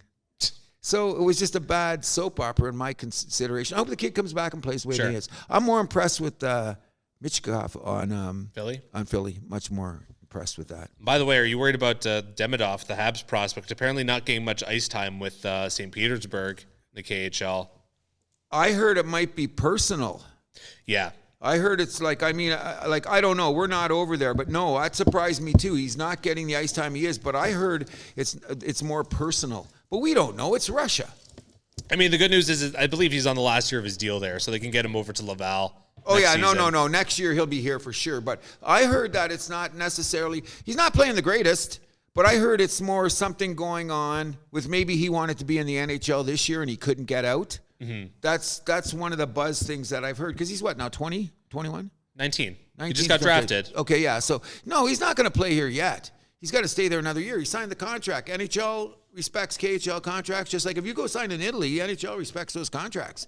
That's just the way the world works. So, yeah, because there's no deal between those two leagues. Exactly. So the bottom line is you got to look at it this way. Kid, just whatever the personal shit is, put him away. Got a great future. Great skater. Good hockey player.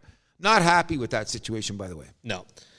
We'll move this over to the NFL. Would you like to begin with your power rankings, sir? Number 5, the Houston Texans. Okay. Number 4, my beloved Detroit Lions. Number 3, which is going to change next week after this game. Just got to do it now because I got to show some respect for something I hate.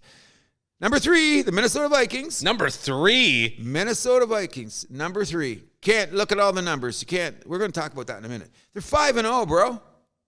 Yeah, they're 5-0. How are they not top 2? Baltimore, number 2. Okay. I think they're the best team in football. But right now, at Kansas City, 5-0, haven't lost. Defending champions, you got to put Kansas City at number 1. All right. What's your 5? I got Buffalo number 5. Really? Yeah. They were 6th. They just fell out, but they're 6th. Okay. I got Detroit at number 4. Me too. I got Baltimore at number 3. Ooh, so mini number 2, Kansas City number 1. Kansas City 2, Minnesota number 1. You used to be my friend. You used to be my accomplice. You put in those purple, and I love purple. Minnesota's wins have been more impressive than Kansas City. That's what it came down to. Well, Kansas City had potential to be an 0-3. I mean, they still pulled out the win, so respect there. Okay, well, there. But what I respect to what you're saying is that Minnesota has won more in a convincing fashion. Exactly. You know what I mean? And they're a good football team. But you know what I found about football that makes me just lose my mind is... What's that? Looking at... Penalties? We'll get to that in a minute. The numbers that you look at from NFL teams are so skewered. Get back to our original talking about Belichick. Right. And how you look at numbers. The numbers are so skewered that it blows my mind. Okay, we've heard all year about the Brian Flores defense, the different looks, the way they send guys you're not expecting, how they got the most sacks in the league. Oh, by the way, they're in the middle of the pack for defense. If you look at the defensive metrics, Minnesota's in the middle of the pack. The number one team, according to the numbers in defense, is the Tennessee Titans. Yeah, but who have they played? Carolina, Indianapolis. Yeah, we've talked about this. Jaguars. Yeah. So you know what I mean? But who has Minnesota played? San Francisco, Green Bay. So sometimes, like I said, back to my biggest whatever you want to talk about it, the analytics sometimes get a little weird when you look at who you play, where you play, and at what time you play. Yeah, but they have analytics too where it basically like balances it by like your quality of competition though. That's why I give Minnesota credit. Yeah. However, I'm going to put it this way. I've never had this situation in my life. All my friends are calling me and saying shit, and I say, please be quiet. What the Detroit Lions did to the Dallas Cowboys last year was one of the greatest things I've ever seen in my life. Last week. What did I say on the tape? Don't be surprised if Detroit wins 42-10. What did I say? I said, don't, but I wouldn't say it too loud because I'm too superstitious and I'm too scared. But I said, did I not say on the show, don't be surprised if the Lions go in. If you look at the metrics, the Lions were set up to crush Dallas, crush them even more than we realized. Jerry Jones is going to fire the guys that are on his radio show. He's going to fire the whole radio station. You know what I mean? And how does it feel when you're having your 82nd birthday? Oh, you got the whole family, bag load of celebrities. You're having the big party, champagne in the box, and you can't stop a beach ball. Thank you. You knew it was going to come with the Detroit run game. Okay, you knew they were going to crush them. We got the O-line. The bittersweet thing about this, and I don't know how it's going to play out, is we lost Hutchinson for the year. That's my big worry. I don't know how you replace that guy. You can't. You can't replace him. So we're going to have to play as a team. The best thing about Detroit is our secondary, which we got the rookie from Alabama. He's getting better, but we got Branch back there. Yeah. And we got Buddy at safety, and we got Anzalone in the back seven. So we've got a bit of a pass rush. We've got depth. We actually have 7 linemen and 6 pass rushers. So I'm not going to say they're going to be Hutchinson because would be losing my mind to say anything that stupid. But I think that we can hold them down. And I think that what's going to happen is that Minnesota's O-line is solid, but they're not great. No. Okay? Sam Darnold is playing good, but we've seen holes in his game. I think the pressure on Detroit and the constant banging, because we're the most physical team in the NFL. I go anywhere. Sure. I think that the Lions will rise to the top of the division this weekend and beat Minnesota. Even with Minnesota's new running back. So what? Just saying, another little weapon. Akers? Another little wrinkle in there. Is that Akers they picked Akers, up? yeah. Guy's little. He's going to come through the line and he's going to meet a cement wall. Boom. Get out of here. I think this is going to be a great game, and I think Detroit's going to go in there with the attitude. But the thing is, you got to give Minnesota advantage on here is that they had the bye week. Yep. So they had an extra week to prepare. That's the big thing. That's really, really huge. But give me some of your observations from last weekend. Penalties on Monday Night Football were ridiculous. How many times have we brought up we got a problem with the flags? Now, some of those were justified. Some. I would say 22 flags in a game. That was ridiculous. 22 flags in it. Can I say that one more time? Isn't that Steve Schatzel number? I believe it was. 22 flags in a game. Come on, that's just ridiculous. I know they're trying to take control of the game. My theory is this. If those guys play again in the playoffs, there'll be 8 flags. No, isn't that suspicious? 22 flags in a game. There was 18, I think, in the Chargers game. Yeah. 18 in the Chargers game. What are they doing? And now I know they're trying to say the illegal formations, but look what happened against Seattle. That one guy had his foot 3 inches the other way, had nothing to do with the play. They threw the touchdown to Metcalf, and then it was called back. Do you see Metcalf? Yeah, that's ridiculous. It was, but I mean, he can't be that much of a bitch. He's a wide receiver, so they got the diva in him, but you can't be that much of a bitch about it. The play was called. It's happened against 100 other teams this year. You know what I'm saying? No, it just sucks. Very much so. You know what I mean? Drake May looked fantastic in his first game last weekend, I thought. Got, 3 touchdowns against Houston? You're a New England guy. Yeah. Okay, so I'll give He you performed great. He performed okay. He's lucky to be still alive with that O-line. Well, that's the problem. But he's got good movement, and he's got a big arm. There's no doubt he can get the ball down the field. But who's he throwing it to? That's another big issue. So I think that... DeMario Douglas looks like he's probably our best receiver now, but, everyone else are kind of like... But you know all they're doing is they're just putting 7 in the box, and they're attempting to play man-on-man when he's got to go deep, which they do against every rookie anyway. Sure. But I'm thinking... But he can go deep. Cannon arm. Yeah. I think his poise is number one. When you look there, okay, if you want to talk poise about a young quarterback, Spencer Rattler, I said, was going to be a whole bunch of fun. Didn't I tell you? He's a whole bunch of fun. Yeah. in not a good way. Yeah, exactly. Okay, you know what I'm saying? He's a whole bunch of fun. When he gets back there, he's Will Levis 2.0. He's got movement. He's got a great arm. Doesn't know what he's doing. Yeah. Come on. And they lost 2 receivers. New Orleans is in big, big trouble. Oh, yeah. 2-0 to 2-5. I never believed in that team this season. No, we didn't. We said that in the preview. We were sitting there. It's going to be Atlanta and Tampa Bay. So it should be quite interesting. Yeah. I'm giving Baker Mayfield all the credit in the world. That guy's playing his ass off. Oh, absolutely. You know what I mean? He just looked really, really good. A couple other games that I thought were interesting last week is that everyone's talking about our Chicago quarterback. Yeah, Caleb Williams. Played Carolina. Well, in Jacksonville last weekend. Jacksonville. Yeah. Yeah. And he's got Carolina this week, right? No, he had Carolina. They're on a bye week. He played Carolina the week before. Yeah, so he's had some great numbers. Who'd he play?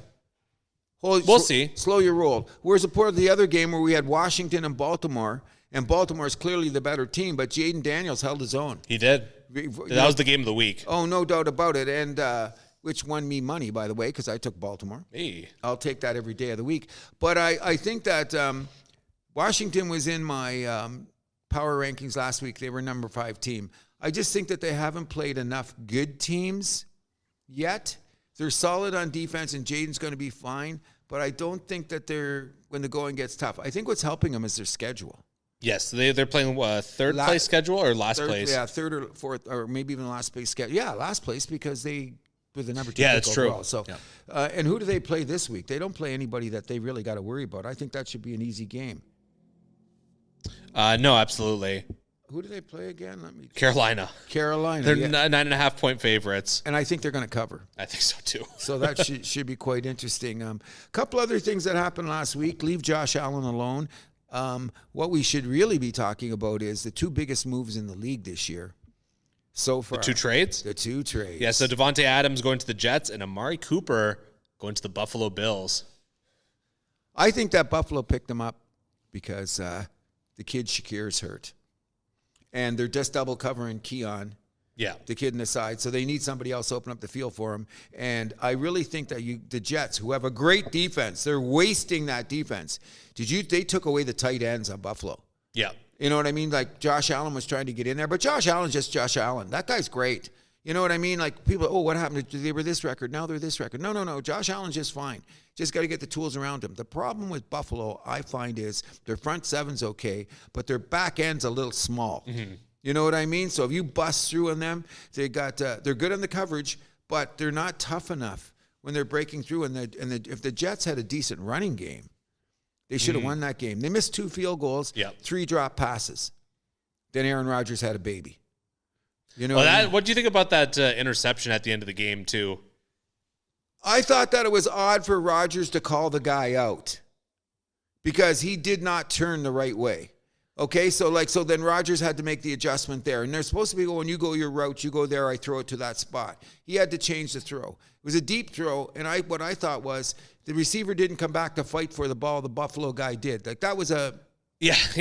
Williams just kind of realized at the last second he messed up. It's coming to me. Down and it's then coming to me, buddy. He came over and said, no. Because you weren't aggressive enough to go for the ball. That's what Rodgers said, too. Sometimes the receivers, you got to have a guy that's going to go for the ball. He waited for it to come to him on a basically broken play.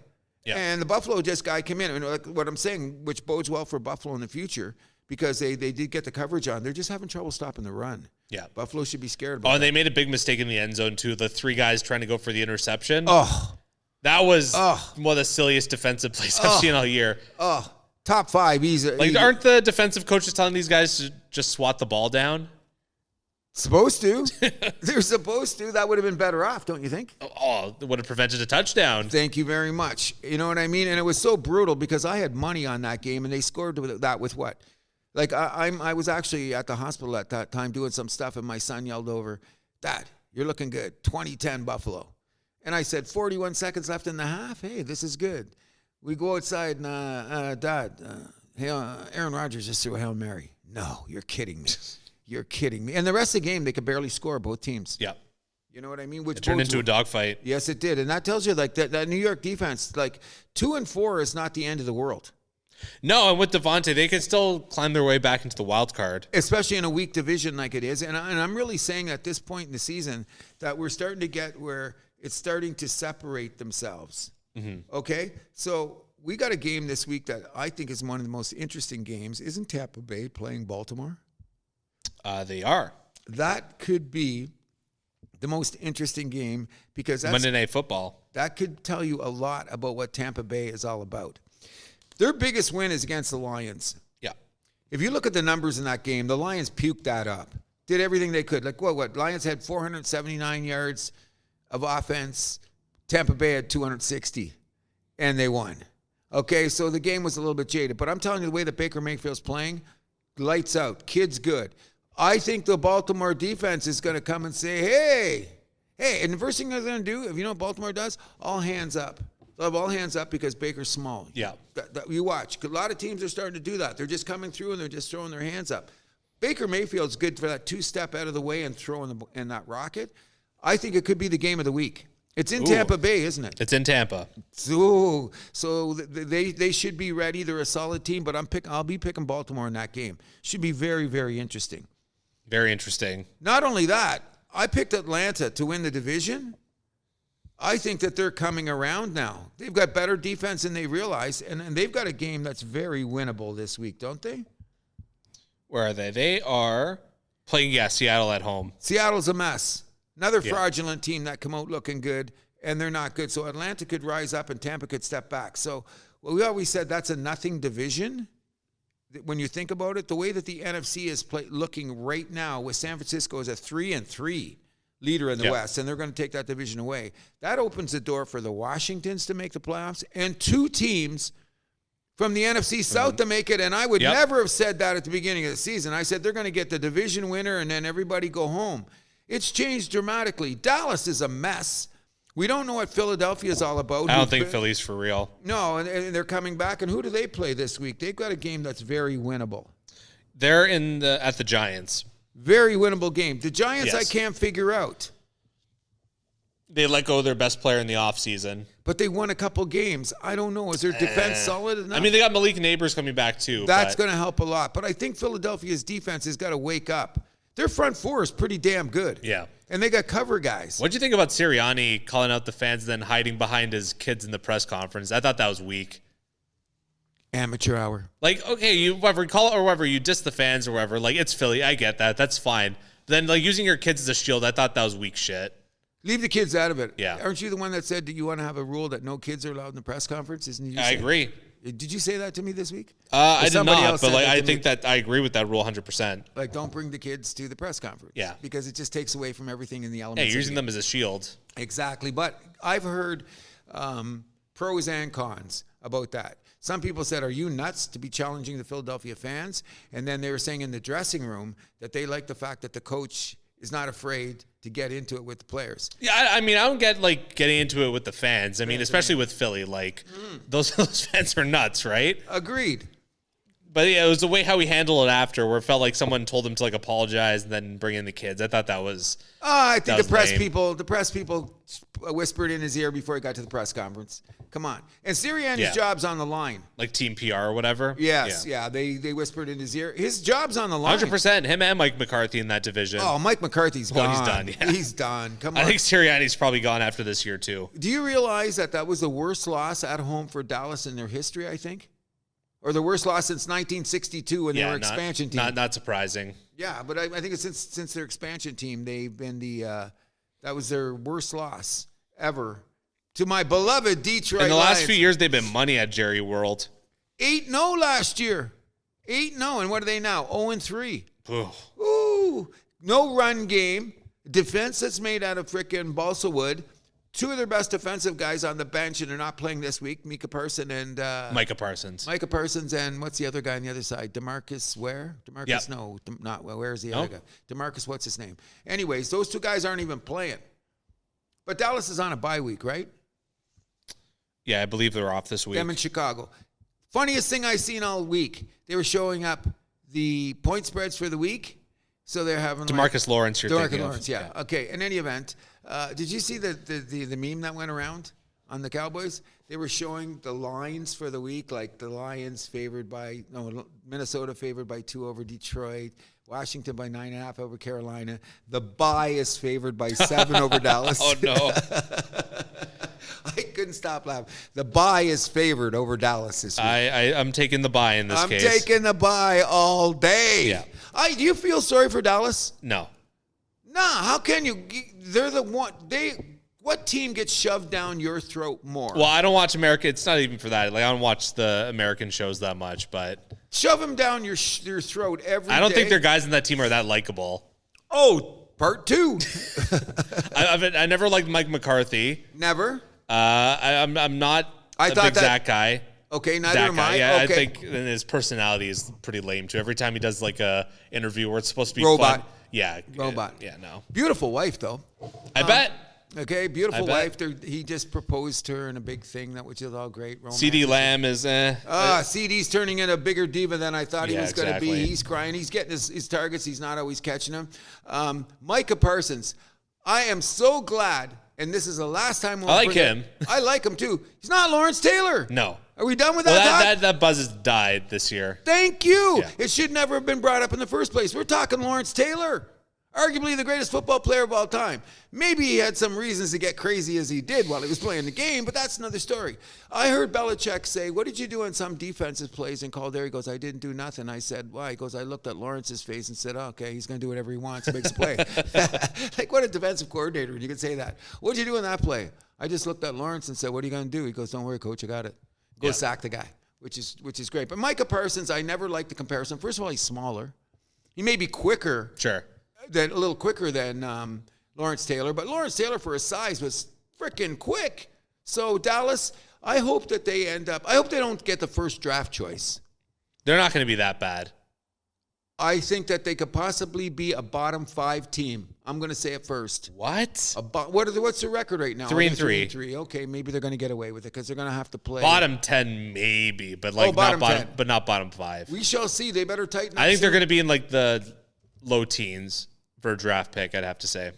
If they don't stop the run in the next 10 minutes, they better be doing something in the next week. And they got Mike Zimmer as their freaking defensive coordinator, is known for the guy that stops the run and knowing how to do the cover shell. So let's quit talking about Dallas. They suck. Yeah, let's talk about the mistakes that Pittsburgh's making, putting Russell Wilson in there. You think it is? Yeah, it's a big mistake. Let me read out some guys to you. Okay. Patrick Mahomes, Jordan Love, Jalen Hurts, Matthew Stafford, Dak Prescott, Aaron Rodgers, and Caleb Williams. Justin Fields has a higher passer rating this season than all those guys. I understand that. That's an interesting stat. You know what the problem with Justin Fields is? And he's getting wins. Okay, but here's the problem. 4-2. He's getting too far above 500 for the Steelers. He lost the game against Dallas. Okay, his problem is he's got a rocket arm and he can move. Can't throw the intermediate pass. Then don't throw those. Take that out of the playbook. But that's the wide open guy. That's the guy you're supposed to go to, and he overthrows him or throws behind him or throws in front of him. If he can improve that, I think what they're doing is they're bringing in Russell Wilson so they can just not look like they're running and going deep. They got to have an intermediate game in the NFL. You have to have. Well, the problem is too is that like Pittsburgh's O-line isn't that great. I think Russell Wilson's going to get smacked. I think he gets sacked 3 times. Yeah, he's not the old Russell Wilson anymore. He's But not exactly I bet he used you to be. Pickens gets a 60-yarder or something stupid. Maybe. But Pickens' hands aren't very good, so he's probably going to let that one slide right through. Someone offered me him in a trade this week, him and HN for Justin Jefferson. I was like, get off the weed, brother. Thank you very much. And you know how many people have trying to get Jaden Daniels off me in fantasy football? Oh, my God. Tell him to fly a kite. Well, I drafted him. I was number 2. I was there. Yeah, thank you. So what am I took Jaden Williams, and I'm going to what? Jaden Daniels. Jaden Daniels. I'm going to get rid of him? Stop it. Kid looks good. Yeah. Kid looks good. You know, any other observations you also, so Tomlin self-sabotage there. So Russell Wilson's getting the start, but apparently they're going to throw in Fields as well. The rumor is situational football. Well, the rumor is that they're going to use Wilson to get them downfield, but once they're in the red zone, they're going to throw Fields in there. That would be very interesting if that's the case. I don't know how that's going to work out, but never works in the dressing room. I can imagine. It works in college because you're not pros. Yeah, well, that might change that in college, that too. given NIL. But in any event, I understand why they're bringing in Russell Wilson. I'm not going to say it's a great move. I got a friend of mine, George, if you're listening, he hates Tomlin with a passion. Hates Tomlin, wanted to get rid of him years ago. He's a Steelers fan? Major Steeler fan. You look at what Tomlin has done in the actual last 8 years. What has he done? He's been the best mediocre coach in the league. Unfortunately. But I give him credit for this. Some of the lineups that he has had that dragged them down the field to get that close. Isn't that good coaching? I think so, too. That's why I argued with George I said, you guys are always in the playoffs. You're playing meaningful games. Now, do they have 300-yard passing games? No. Do they have 100-yard rushing games? No. Their defense is ferocious, and they're wasting it. So you're calling them the Montreal Canadiens of Stop NFL. it. Don't even say that. Come on. When was the last time you guys have had 230 goal scorers? Come on. Leave me alone. I'm having a rough time and ever. I'm turning my lighter over, okay? So that just popped in my head now. I'm very proud of that. I could see that. That was a slap. Mrs. Milani, didn't you tell your Isn't that what son friends do?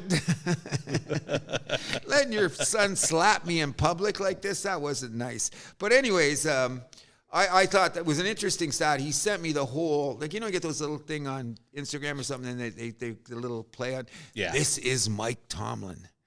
And I went, ooh, gee. And to think, whatever. I'm not going to downplay Mike Tomlin. I think he's had a great run, obviously. Me too. And to think he could have been the Miami Dolphins coach if they didn't think he was it what they call him, too hip hop? Yeah, whatever. Something young. He was young. It's almost like you might as well just call him the N-word. Like, that's less offensive. It was so bad. But that's the owner. That owner was weird. And then you know what he tried to do? He tried to get that talk. That's why he hired Brian Flores, they said, to get that talk away. I'm not really like that. Ooh, well, what happened to Flores? Okay, buddy. Exactly. Come on, You should just hire Tomlin when he had the chance. Well, they didn't do it. And Miami, by the way, I hate Miami my whole life. I don't feel sorry for them, and it looks like Tua might come back next week, though. Is it next week? Yeah, week 8. I thought he was coming back after the bye. Does Miami have a bye next week? I heard he might be coming back after their bye month's coming up. I could be wrong. No teams have a bye week next week. Okay, so what? Then maybe it's the week after. No, they're saying week 8. He's week 8's coming back. Yeah, I heard he's throwing the ball. He's everything. And they got Arizona coming to town, so that's a very winnable game. Arizona is the weirdest team in the league. I thought they would show a lot more against Green Bay last week, but they were fucking pathetic. Green Bay defense showed up. For once. You know what I mean? Well, twice. I think they had another good game too, but... Oh, they got some work to do. But the thing is about Kyler Murray isn't playing bad, but sometimes he spends too much time working on the broken play. Yeah. You know what I'm saying? And for whatever reason, him and Marvin Harrison Jr. can't get on the same page. They made a couple of good plays. I don't think... Is Marvin playing this week? Did he clear? I believe he didn't play last week. I believe he's in the lineup. He's going to be cleared, yeah. He passed... whatever protocol. Yeah, he's still good. They showed games where he, when they do those things in wide open, they show you what Kyler Murray missed, and they'll show downfield and Marvin Harrison sitting around with a cup of coffee in his hand. Exactly. And I go, ooh, how did that happen? Because he's sneaky good like his dad. He doesn't have to have 4 like a top 40 run, but he has football speed. If anyone doesn't know what that means that doesn't mean you're the fastest guy on the field. You're just the quickest guy to the open spot. Yeah. And that's a huge difference than just having a guy that's freaking flying down the field. You got to run routes. You know what I mean? And some of the routes on the other receivers on Arizona, I don't even know what they're doing.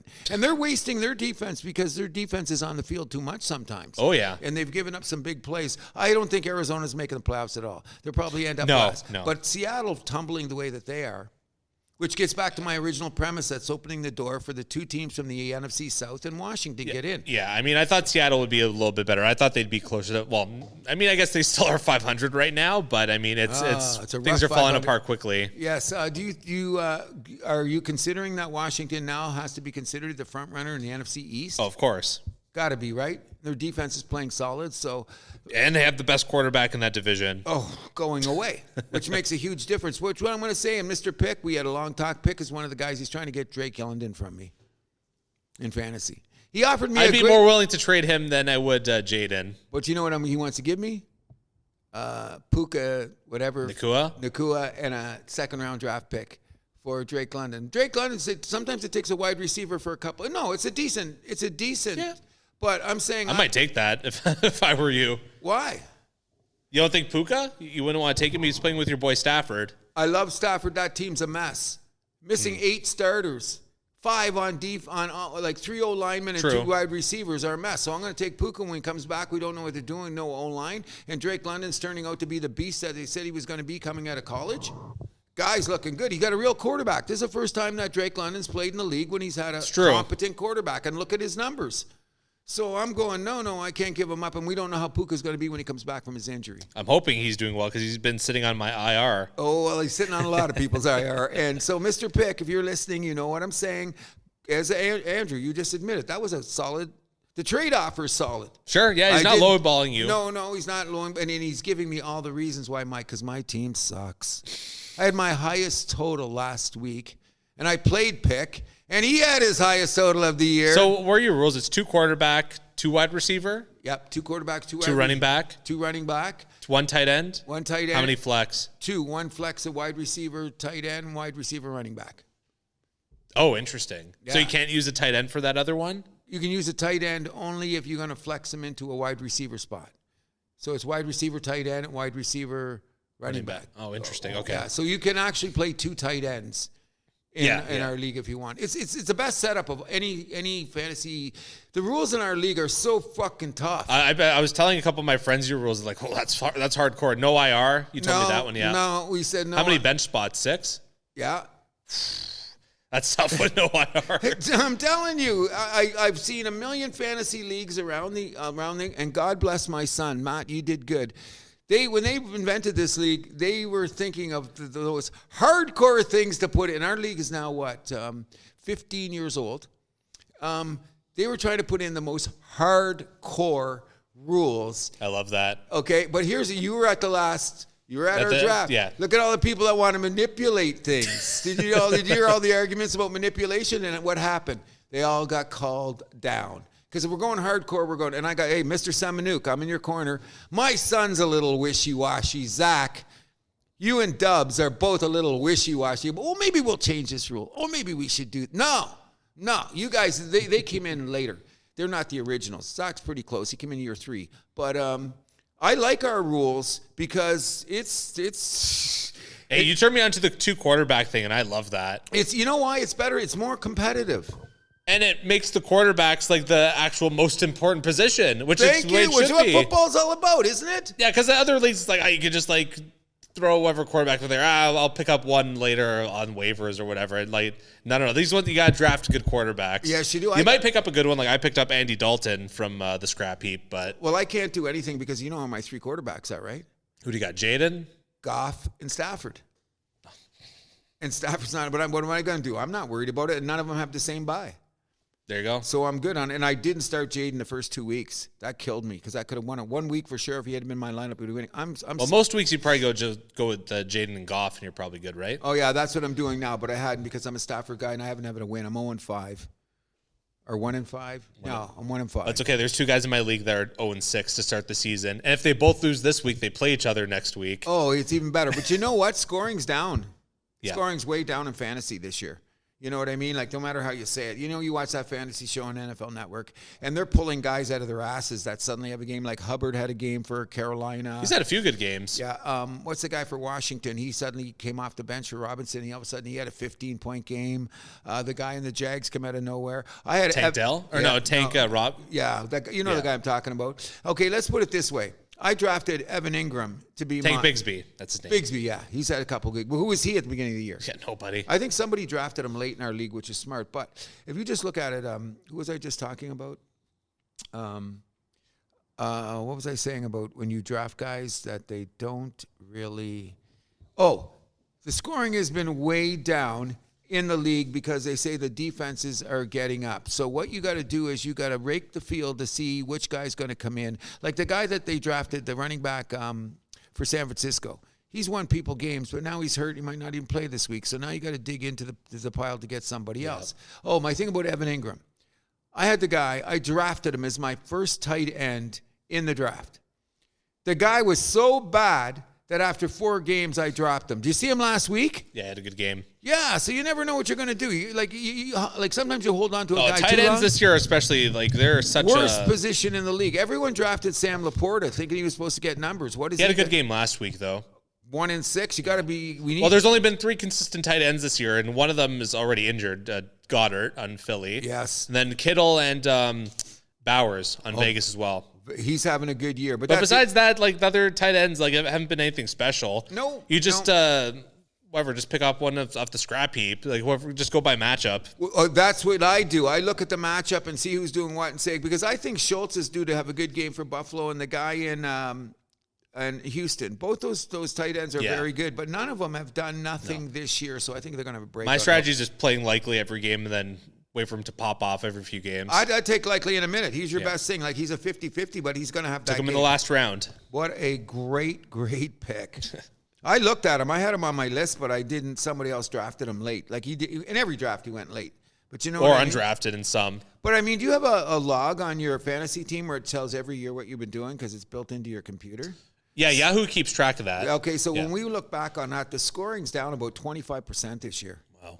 It's something like, it's outrageous, but that's football. A lot of quarterbacks. Shall we move to our picks? One more second. When we're talking about rookie quarterbacks, there's an interesting stat. They started the year 1-4. Last 3 weeks, they're 8-2. Yeah. Interesting. Good year for rookies. Could be. It could be coming up. You know what I'm saying? Okay, time for our picks. All right, so Thursday night, I was on Denver. You were on New Orleans. No, I was on Denver. Did you? Yes, all day. I had you down as New Orleans. No, I had. Did you change your pick? No, pick should have told you. I took Denver all day. Didn't I tell you? I asked you. You said New Orleans on our call. Did I? Yeah. I must have been on heroin. You told me New Orleans. I said the pick, and I can show you the text. I said, this is the easiest week to pick your team all year. Like, you must have misinterpreted me. I told my son, stay away from New Orleans. I told everybody. I said, they're going to cover the spread easy. What was the final score? Shitty game. Yeah, awful game. But, I took Denver all day. All right.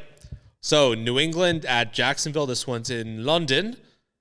I do not trust that spread. I'm going to take New England. 6.5? 6. Okay, so what I'm going to say is that the Jags have spent they've been there. They haven't come home. They've spent their 2 weeks in London. The Shah has treated them like gold. He's bringing everybody out. Jags are going to have a big game. I don't think so. Okay. I think it's going to be a low-scoring game. I say it's going to be 27-10 Jags. Wow. Yep. No, not with Drake May. I think he's going to tear apart that Jags defense. We're going to see. Okay, I'll take the Jags. It's going to be a lot closer than you think. Okay, you're taking the Jags. Tennessee at Buffalo. Buffalo is favored by 8.5 at home. I think the Bills are going to kill the Titans here. Give me the Bills all day. If you notice on my sheet here, I've got every game filled in except for Buffalo. Really? I'm not sure what I want to do here. What's the spread again? 8.5. And they are getting Amari Cooper. Yes, they are. And who do you like? I like Buffalo. I love Josh Allen. I'm going to take Buffalo to cure their ills. Okay. Miami at Indianapolis. Indianapolis is favored by 3.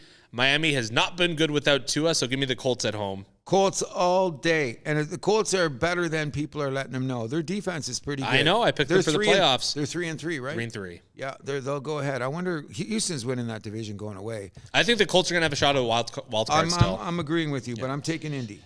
Detroit at Minnesota. Minnesota's favored by 1.5 at home. Detroit. I think Detroit's in for a little bit of a rude awakening without Hutchinson. Give me the Vikings at home. Oh, I'm going to say this. Lions eat Vikings. Like when the Vikings land on the shore and they see lions, they run. And Vikings are tough, right? Vikings have weapons, though. Tigers have teeth. They're strong. They're big. They run. Lions to end Minnesota's undefeated thing so Miami can crack the bottles. Okay. Cincinnati at Cleveland. Cincinnati's favored by 5.5 on the road.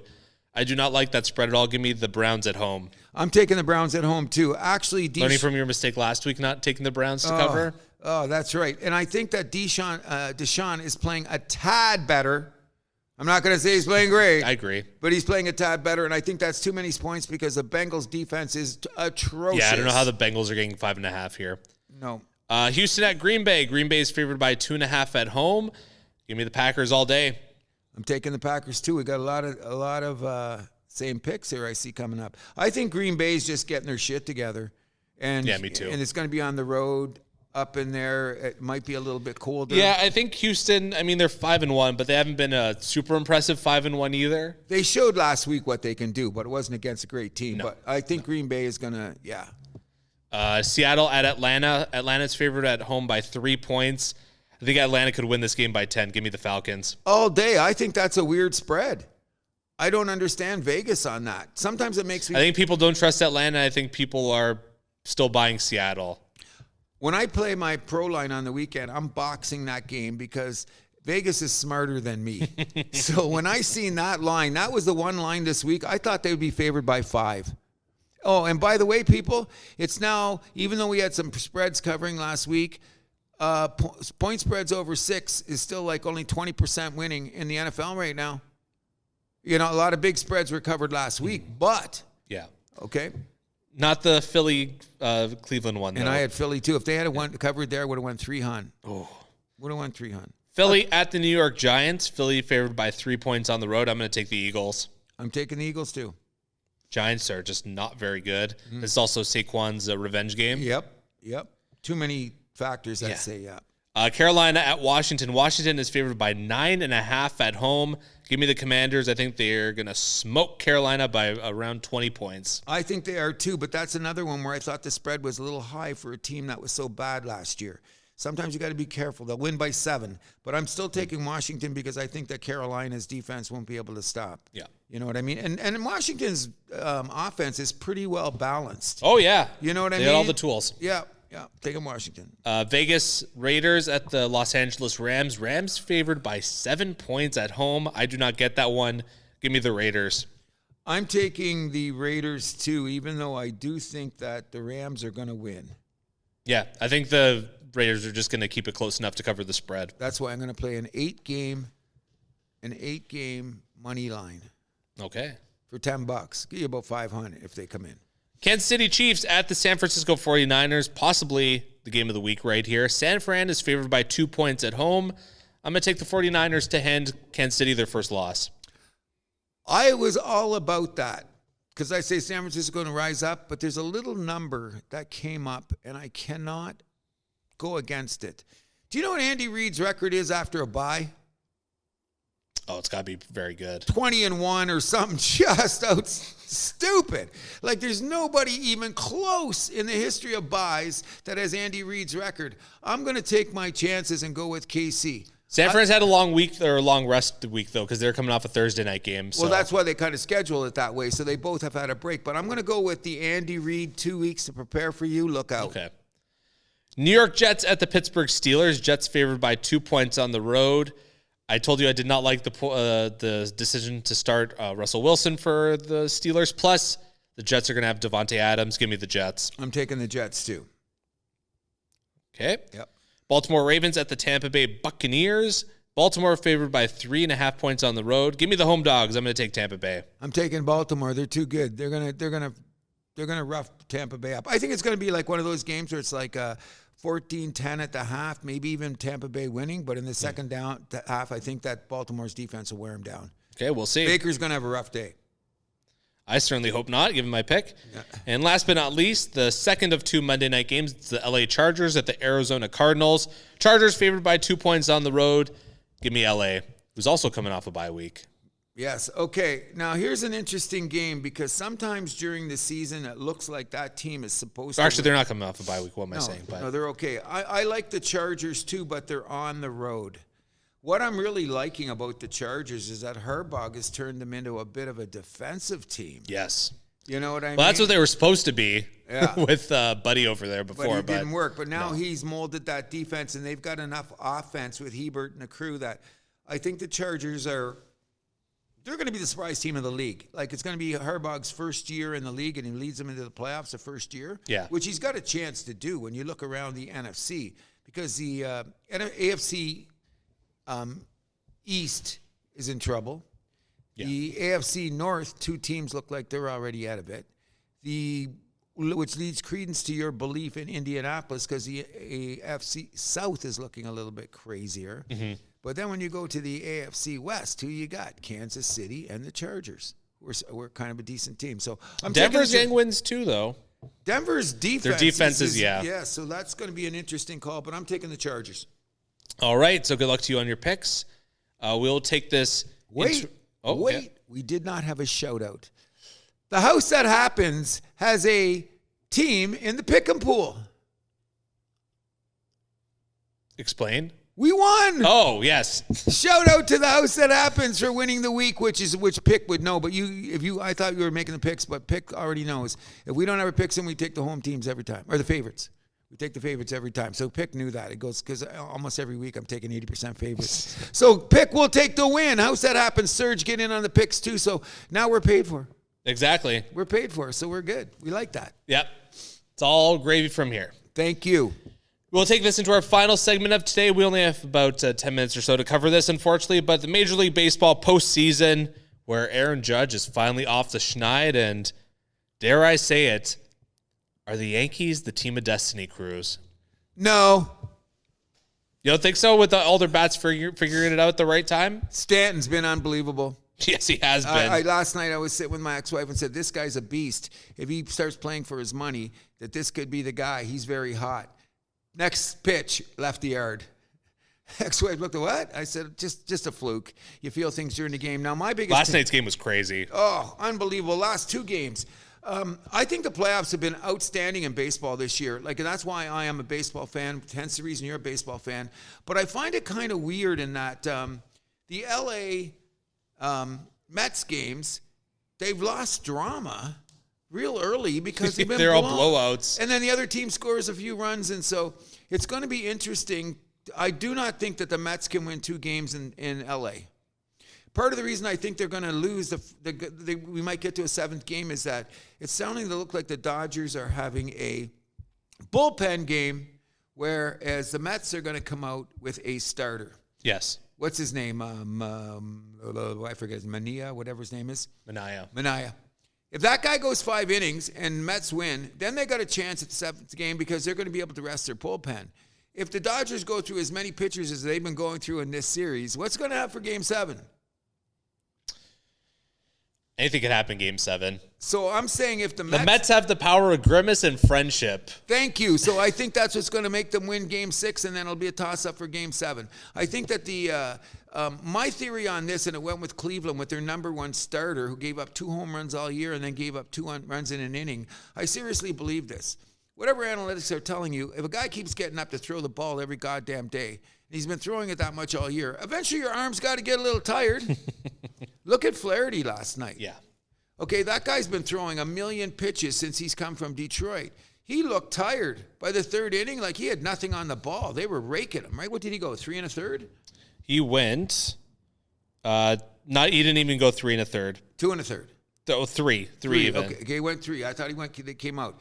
Because he was terrible. Like, he just didn't have nothing on the ball anymore. So this bodes well for the Mets in Game 6. But he was only 75 pitches into that game, too. And he was getting lit up. Oh, he was getting smacked around. So, I mean, maybe he's got a little bit of tired arm. The thing that I think that the Yankees dodged a bullet with last night is they finally brought Gill out to pitch. He was solid for 3 innings, and then all of a sudden he went off the waste yard. But then again, I've seen his last 3 starts for the year, and he's given up, 15 runs in 7 innings? So I think that's why they were holding him back with a tired arm. Nobody tells you. No, of course not. Nobody tells you. But he looked good for 3 innings, and then things went awire. Yeah, his last 2 regular season starts were both awful. Yeah. 10 earned runs in 11 innings. Yeah. So I know going back there. But the first 3 innings, he looked solid. First couple innings, and then he got away with it. And then the Yankees, I will give you this about the Destiny. I think they have the most solid bullpen of the teams that left. And then when the last round when they were getting here, I thought Detroit had the best bullpen. Because they say Cleveland does on a numbers basis, but their bullpen has given up some shit during this playoffs. I know. We're like begging and screaming for, what's his name? The closer, Clase, to come in, and then he has not been good. Oh, man. I'm going to tell you this. You know what you love about baseball? It's the bottom of the 9th. You're down 2 runs. You got your number 1 closer on the mound, okay, in New York. The kid comes up who's had 1 at-bat. What's his name, Joseph? Yeah. The guy's had 1 at-bat on the playoffs. Gets up. Did you see that hit? Dropped the bat. By the way, last night, did you see him come in and pinch hit again last night? Yeah. 5 feet away from doing it 2 games in a row, which I would never think was going to happen. But when he hit that ball, did you see the pitcher on the Yankees? Had his hands up, doing one of those, and it went right. Look, Verdugo. You know what? Verdugo. Yeah, right into left field. He made a great catch. I thought that was a home run. I did too. I thought it was off the seat. But you see how far he had to run to the corner to catch the ball against. Oh, he had to really track that one down. Yeah. And not only that, he was against the wall. That was like 3 feet from being away from another home run. Just a crazy game that you see that, like, you think about that game when Yankees scored 2 in the 8th, finally Judge hits a home run, back by Stanton, you're going into the 9th, looks like we got command of this series, and bingo, that happens. And then what happens is Cleveland falls down yesterday. I think the series is over. Yeah, I think they won their only game in Game 3. Next game's in New York, right? No, one more game in Cleveland tonight. One more game in Cleveland tonight. I think the Yankees wrap it up tonight. Who's starting for the Yankees? Is it Cole? No, Rodon. Oh, Rodon. That could be good for their 5 innings. We'll never know. Yeah. I'm hoping Cleveland done because I couldn't give a damn about the Yankees because what's smelling like is what everybody wants. Los Angeles Dodgers and the New York Yankees in the World Series. Or a Subway Series. I think a Subway Series would be more fun. Of course. But I don't think it's going to happen. You know, and how many games. When is the last time the Dodgers have played the Yankees in the World Series? 1979, I think. 1981, something like that. Right. Yeah, that's right. There was because the time before that was in the 60s. Yeah. Late 70s, early 80s would have been the last time. Oh, yeah, you're right. I forgot about that. That was the time that... But they're the 2 teams that met the most in the World Series. Oh, yeah, from back in the day. Yeah. Like when you look at the history of baseball. So a lot of the TV executives are screaming for an L.A., New York thing because... Why? Ohtani versus Judge. Ohtani has been okay, but he hasn't been great. But in runners in scoring position, his numbers are stupid. One of the best for yeah, if it didn't get his first hit with bases empty until last night. The night, yeah. Or one of the last 2 games. I think it was last night, yeah. But he's hitting 700 with runners in scoring position. Just stupid. He's an amazing guy. Do you really think that Ohtani could win a Cy Young? I wouldn't put money on it unless you gave me tremendous odds. I'm saying the same thing because then when you got to hit every day and then pitch every 4th day, the wear and tear on a human being is probably a little bit more. But although never say never. No, we were just saying one. It's exactly, and he's a big, strong boy. You know what I mean? I think he's good for baseball in all ways. But of course, we want Ohtani and Judge in the finals, okay? You know what I mean? So by this time next week, we could be talking about who's winning in the World Series because I think the World Series starts on Tuesday, right? I believe so. So it should be interesting. So you also want to talk a little bit. We can donate about 5 minutes of this to the starters going the way of the dodo bird. I'm really getting irritated with that because what ends up happening is my theory behind the guys getting up and throwing all the time. Your arms get tired.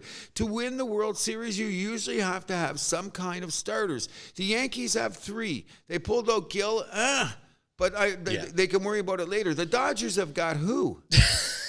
That's why I believe in the Mets more than the Dodgers. That's why I say this is a key game. Buehler came out and pitched okay.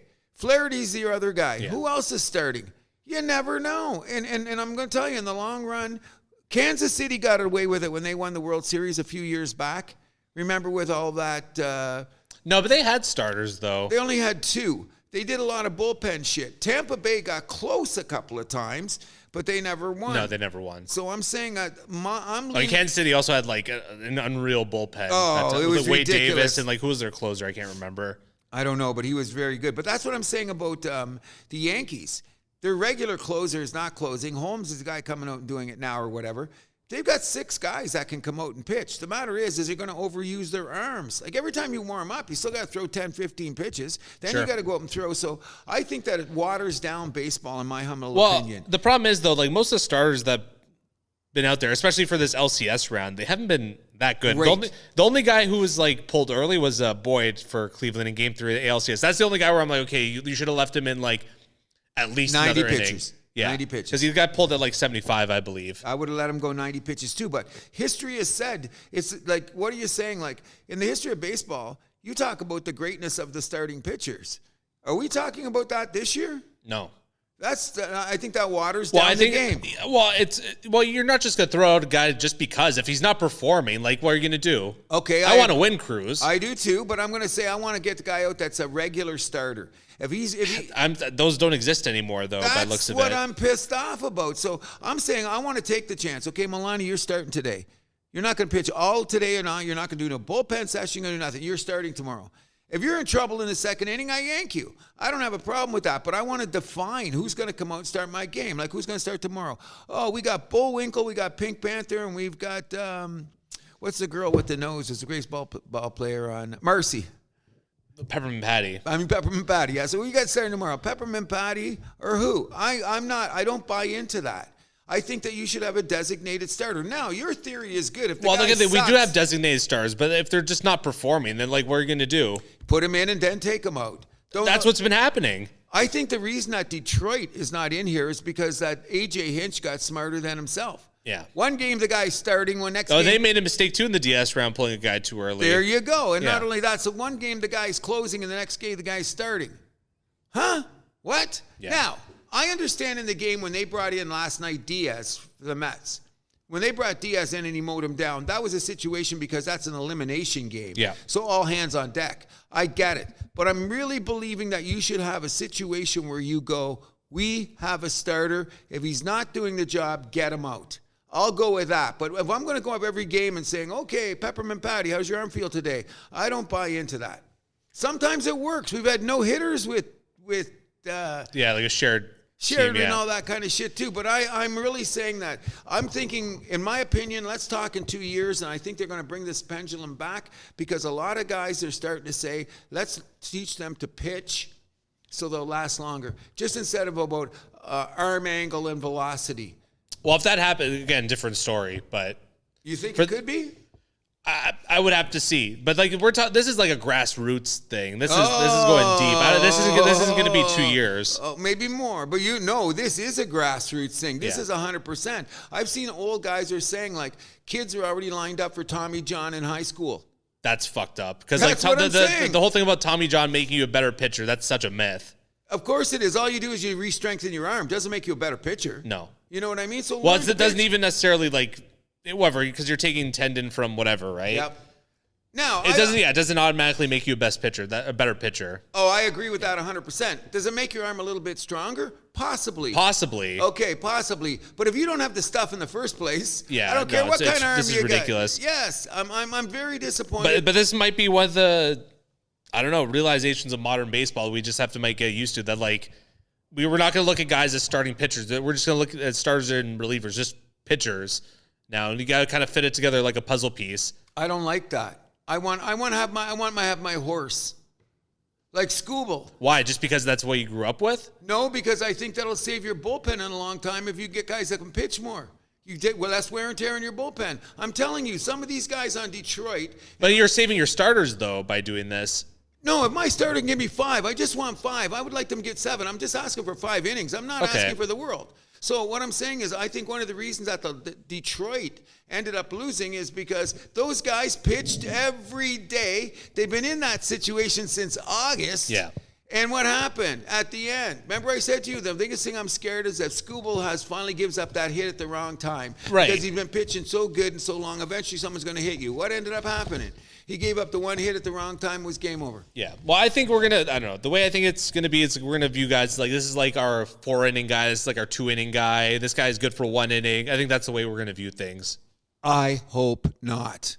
I want a starter. Like, am I asking for much for five innings? Well, maybe some guys are going to be 5-inning guys too. That's a possibility. Okay, since the day that you started watching baseball, Okay. just saying, because I'm much older than you, since the day you started watching baseball to right now today, a guy that pitched 200 innings the first day that you watched baseball, he was not getting $10 million a year.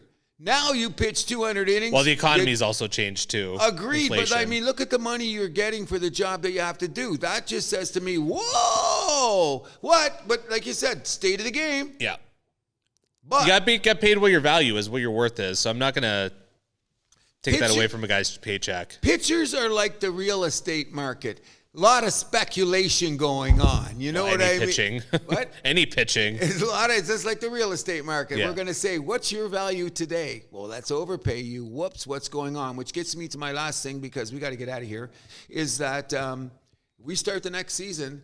I'm really liking the position that our beloved Toronto Blue Jays are in, because it looks like we got 4 starters.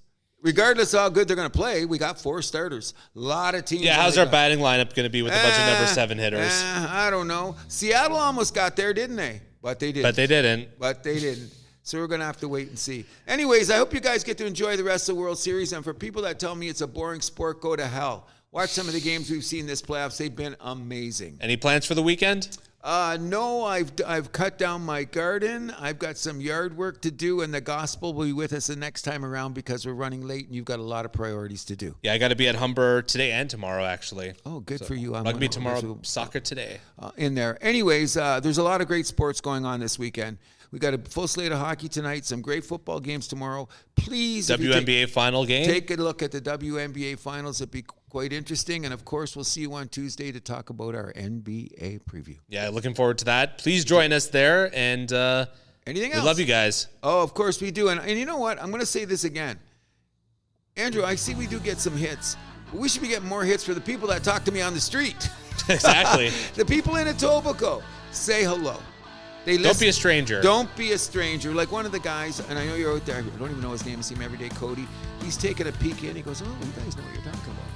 Did you hit it? Oh, I didn't know. I just kind of listened. No, let us know you're listening. That would be really cool. We'd appreciate that. And all the people that are listening, we respect you tremendously. Absolutely. Alrighty? I'm going to head out of here, Cruz. Have a good afternoon. Good luck, Humber Hawks. My name is Cruz. And I'm Andrew Milani. What do? We keep the vibe alive. You can find The House That Happens on Podbean, Spotify, Amazon Music, iHeart Radio, Player FM, Samsung, Podchaser, Boomplay, YouTube, and SoundCloud. You can also follow us on Facebook, Instagram, and TikTok at The House That Happens, and follow us on Twitter at House Happens. You can also shoot us an email at thehousethathappens@gmail.com.